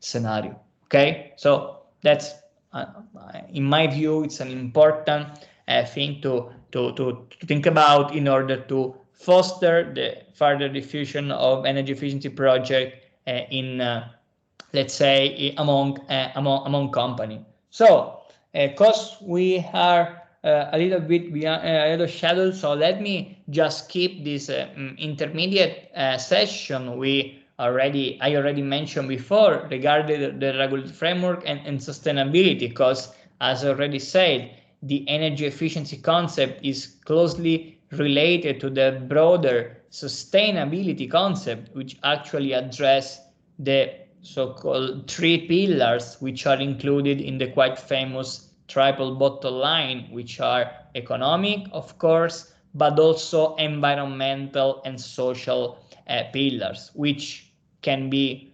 achieved also through the implementation of energy efficiency projects. So, as you know, as already stressed by Pedri in this introductory speech, actually there are several regulatory provisions introduced at supranational, so European and even international level to foster sustainability and more specifically foster energy efficiency. And in this domain, as you know, European countries and let's say European Commission is at the forefront for what concerns the development of energy efficiency target and more in general greenhouse gases emission target, and last but not least renewable energy diffusion. Okay, so these are the 3 main pillars, the 3 main targets that must be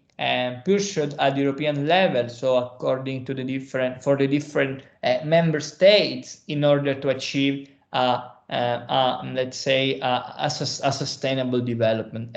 Even more and more challenging targets are being set by the European Commission, up to 0 emission to 2050. So the let's say companies, so first of all small and medium enterprises, and of course even large companies, are called to significantly contribute to this transition, okay, and at the end of the day, by 2015 achieve carbon neutrality, so which means no emission to be delivered by their operation. Well, finally, let me spend last minute by sharing a couple of words regarding the energy efficiency value chain and the energy efficiency company. So first of all, for what concerns the value chain, energy efficiency value chain more specifically include three main phases. First one is the manufacturing of energy efficiency technologies, such as electric engines, variable speed drives, combined heat and power, efficient lighting systems, and so on and so forth.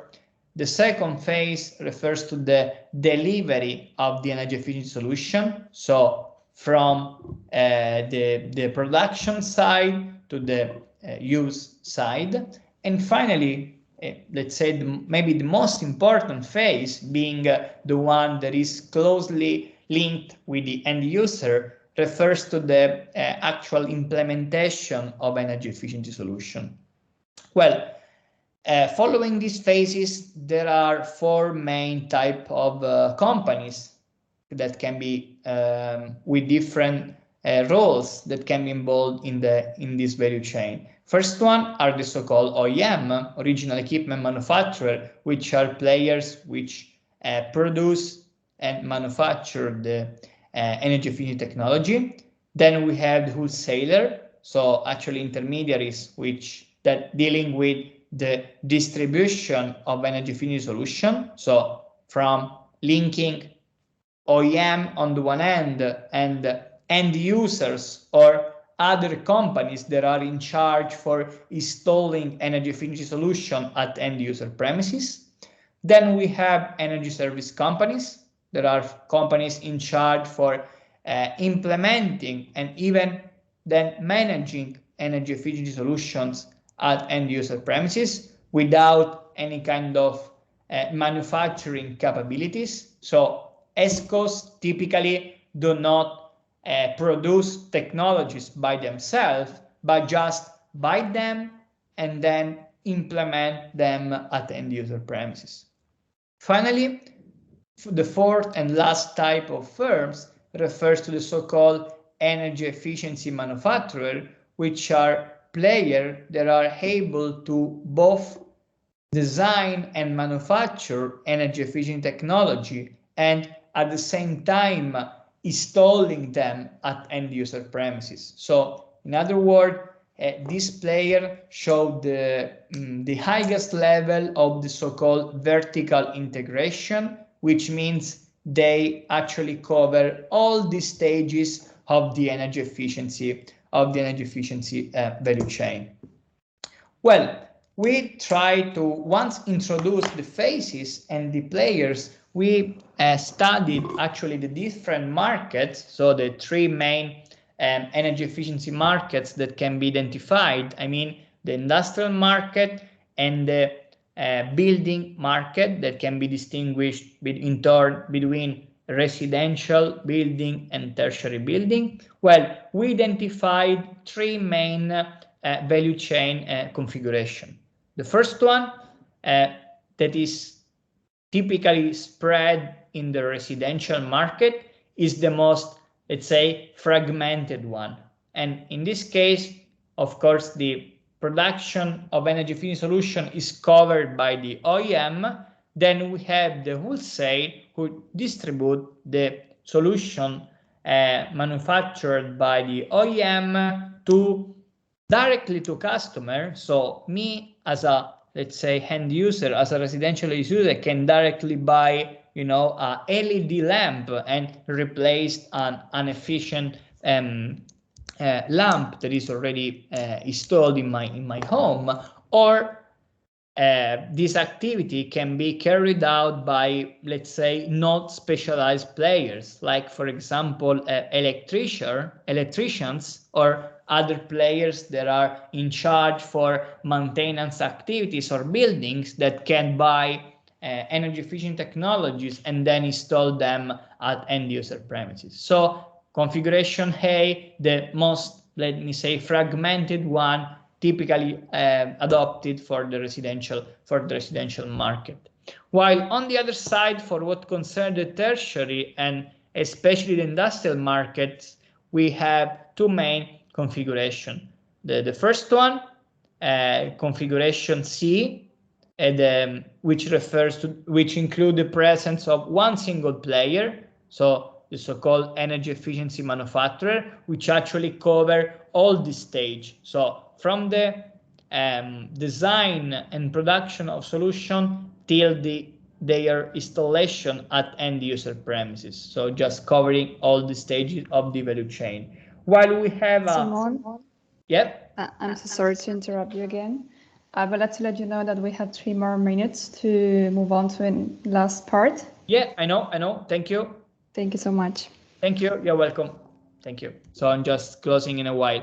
So, I mean, the more fragmented configuration, so-called configuration B, that is quite spread in tertiary sector and in the industrial sector as well, see the presence of the ESCOs, the energy service company, in the last stage of the value chain, so linking actually the technology production and delivery with end users. So as I said before, ESCOs are or can be better a crucial player in spreading the diffusion of energy efficiency, because they are, at least from a, let's say, philosophical point of view, are technological agnostic, in a sense that their business include the identification of energy efficiency opportunities at end user premises through specific energy audits, and then identify the technological solution that best fit with the end user needs, end user requirement. And that's why I would like to conclude my speech just sharing a couple of words regarding the ESCOs, which can be defined as companies, let's say as a legal entity that deliver energy service and other energy efficiency improvement measure at end user premises. And one of the most important feature of energy service company is that by definition, so according to the definition of ESCOs provided by the European Directive of Energy Efficiency, they accept some degree of financial risk in doing so, in a sense that they should participate in the investment for enabling the energy efficiency project, and most importantly, the payment for the service provided by the ESCO should be based wholly or just in part on the achievement of energy efficiency improvement, okay, and on the fulfillment of specific performance to be agreed before the investment takes place. So it's a very, powerful, but at the same time challenging business model to be implemented. Indeed, if we compare, let's say, the theory with the reality, so by analyzing, let's say, the number and type of activity actually covered by ESCO, we will discover that the level of coverage of the typical activities within an energy efficient intervention by ESCO is very heterogeneous, in a sense that only a subset of ESCOs are able to, first of all, cover all the stages of the value chain, and also taking some kind of operating and financial risks that are related to the energy efficiency project they offer, while on the other side, some other ESCOs are more focused just on a subset of projects, of phases within an energy efficiency project, like EneRgy Audit, or just the design and execution of energy efficiency project without any capability to actually take some risks, okay, in terms of, again, financial or even operating risk that are very closely related to energy efficiency project. And just to conclude, let me say that typically, especially in Italian, but I would say in European country, ESCOs are small players, so few million euros of turnover, to give you an idea. So even though they have been characterized by very huge set of competencies and know-how, especially in the industrial sector, but even in building. Actually, they have been quite small. And these raise significant issues in terms of bankability. So I mean, in terms of ability of ESCOs to gather the money that are required to promote energy efficient investment at end user premises. So in other words, to implement in a strict sense their business model according to the provision included by the directive that I mentioned before. And that's why in the last year, actually a significant number of M&A deals involving ESCOs actually took place, both involving including two main schemes. The first one, the so-called peer-to-peer, in which two ESCOs actually joined forces in order to create a bigger entity, so maybe even matching different and complementary know-how and capabilities, while a second perspective, so-called outward perspective, refers to an ESCO acquired by another company. So, for example, an investment fund, an original equipment manufacturer, or even an utility. So, a company whose core business is the provision of the commodity, so electricity, for example, that can help ESCOs to strengthen themselves and, at the end of the day, further improve and increase the attractiveness of the ESCO's business models in the eyes of end user.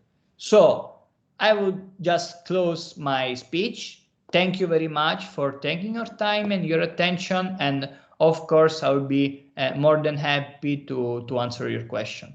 Thank you very much again.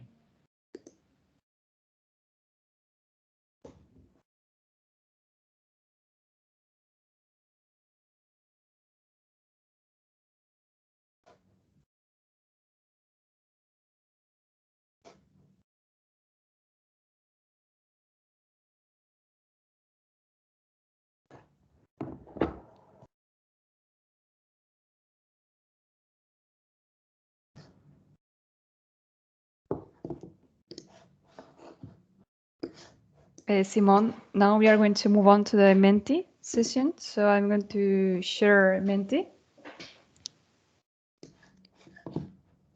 Okay.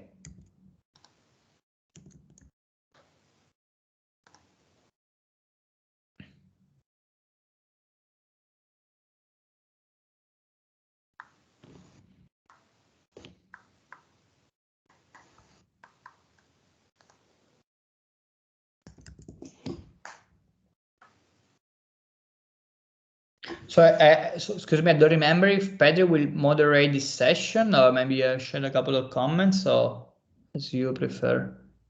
Now you have the control of the screen, so you can comment the results if you want. Okay, perfect, thank you. So,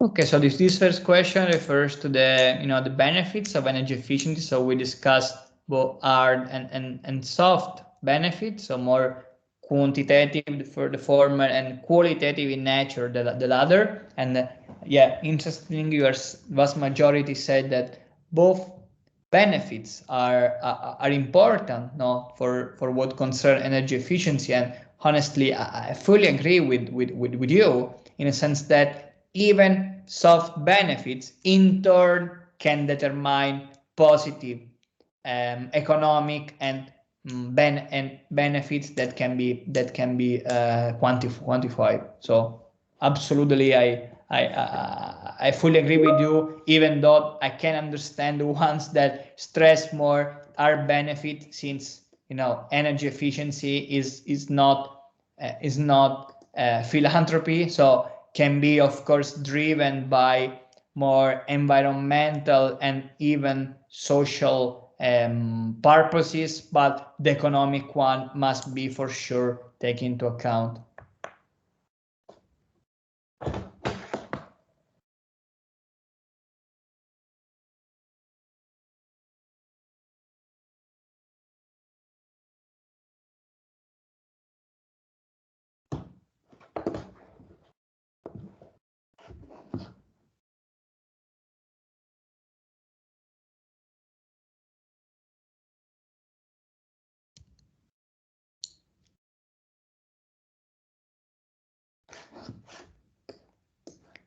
So this second question refers again to soft benefits, and yeah, we just provide you a list of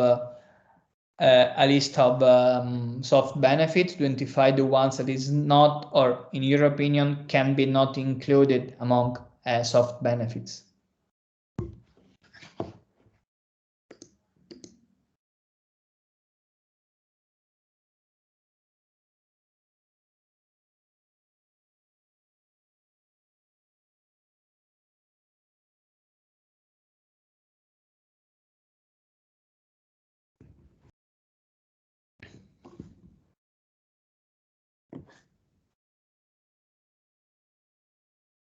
More time to answer.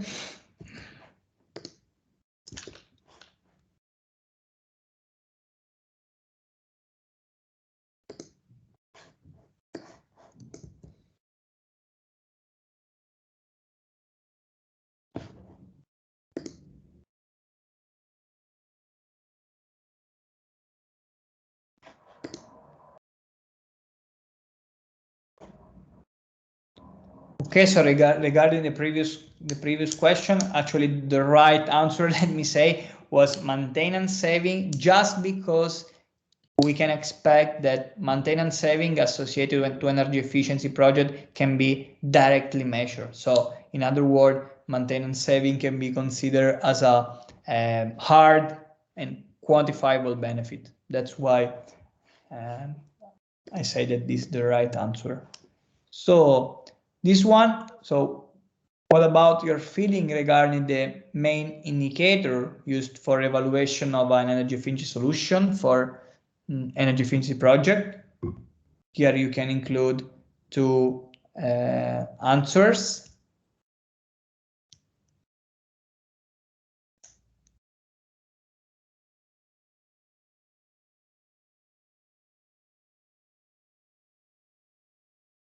Okay, thank you. Very interesting answer by your side. And I mean, the two indicators, I would say economic indicators that we addressed refers to the payback time. So according to my feeling, my study is definitely the most adopted one, but at the same time, the average cost of saved or produced energy is interesting as well, as we could help us to assume a life cycle perspective. So I mean, by taking into account all the saving that can be achieved through the implementation of an energy efficiency solution throughout its useful life. While on the other side, you know, we didn't address the reduction of CO2, but it's interesting because even though it can be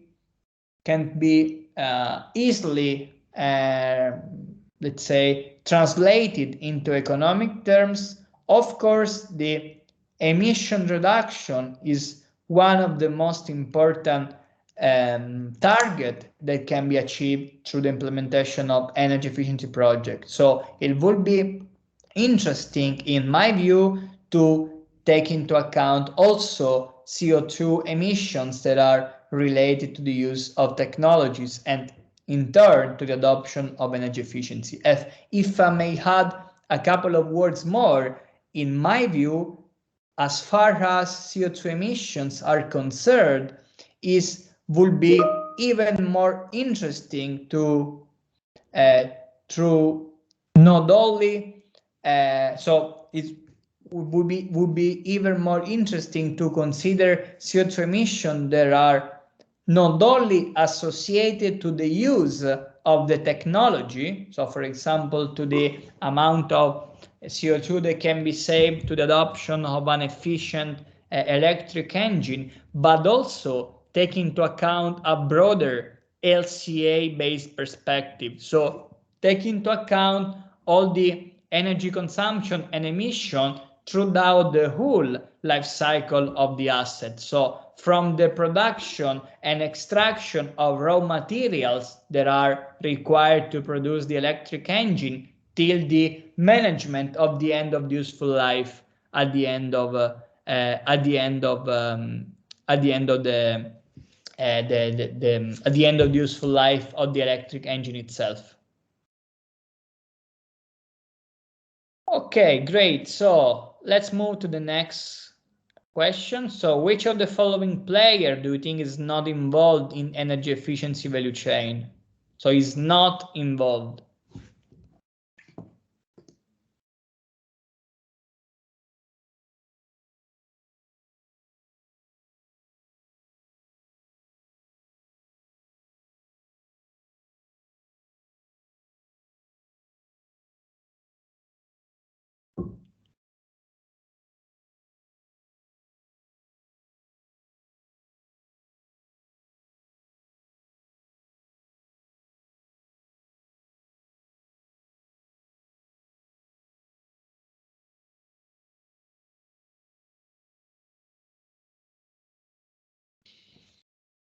Okay, thank you very much for your reply. So I'm very happy that the vast majority of you replied that none is the right answer, in the sense that all the players that are mentioned as a let's say option, I mean wholesaler, distributors, OEM, ESCOs, and energy efficient manufacturer can be considered as part of the energy efficiency value chain, especially for what concern, I mean, if we consider the distributors are synonym of wholesale. And these are players that are typically involved for residential market, so the less, let's say, established one, in which even no, let's say, specific players like electrician or other that are in charge for maintenance activities in building and even in the industrial sector can be involved to implement the projects, the energy efficiency measures at end user premises.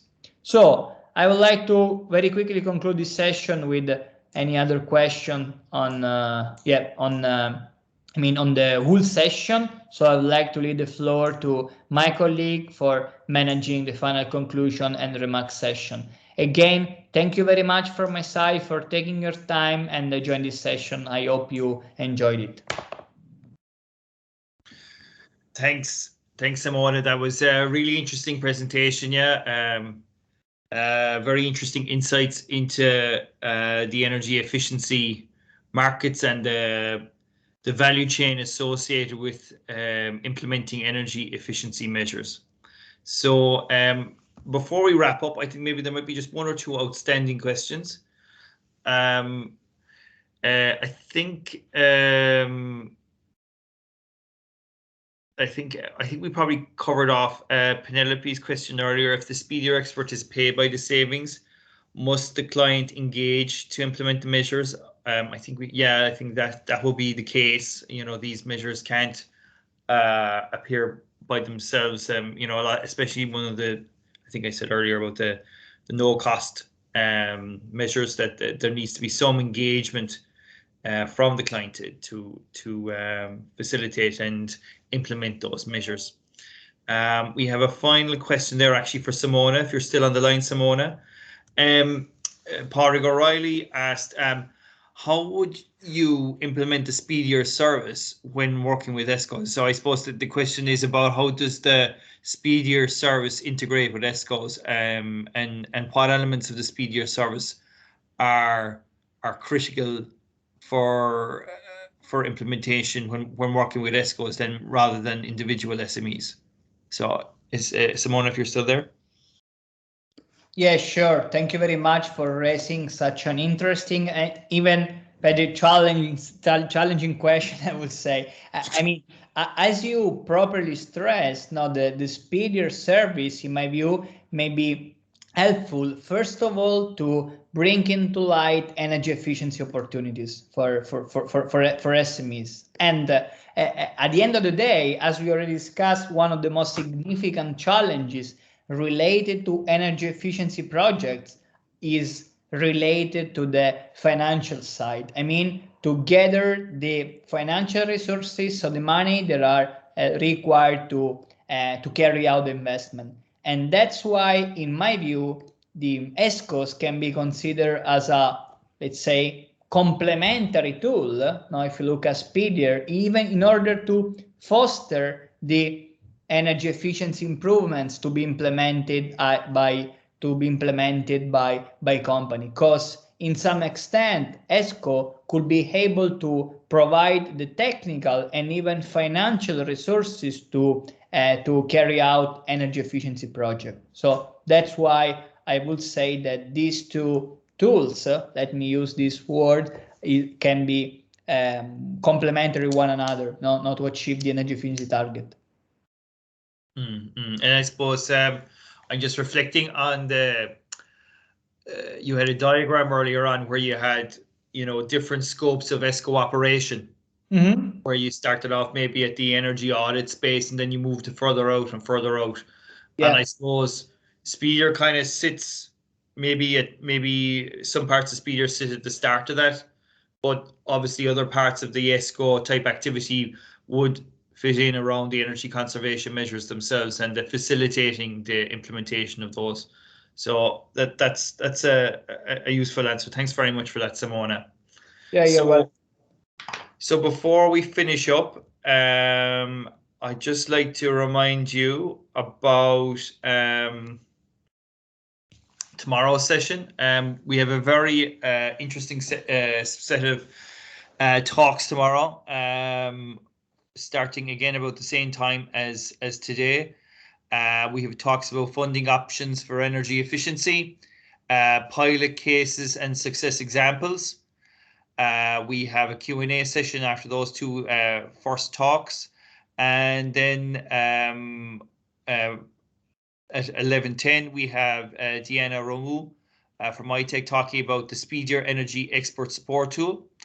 Ruchi Agarwal from IRC will talk about the SPEEDIER mobile app after that, and you'll have to endure me again tomorrow in the morning to talk about the impacts analysis and how the evaluation of the impact of the SPEEDIER service, how that evaluation is going.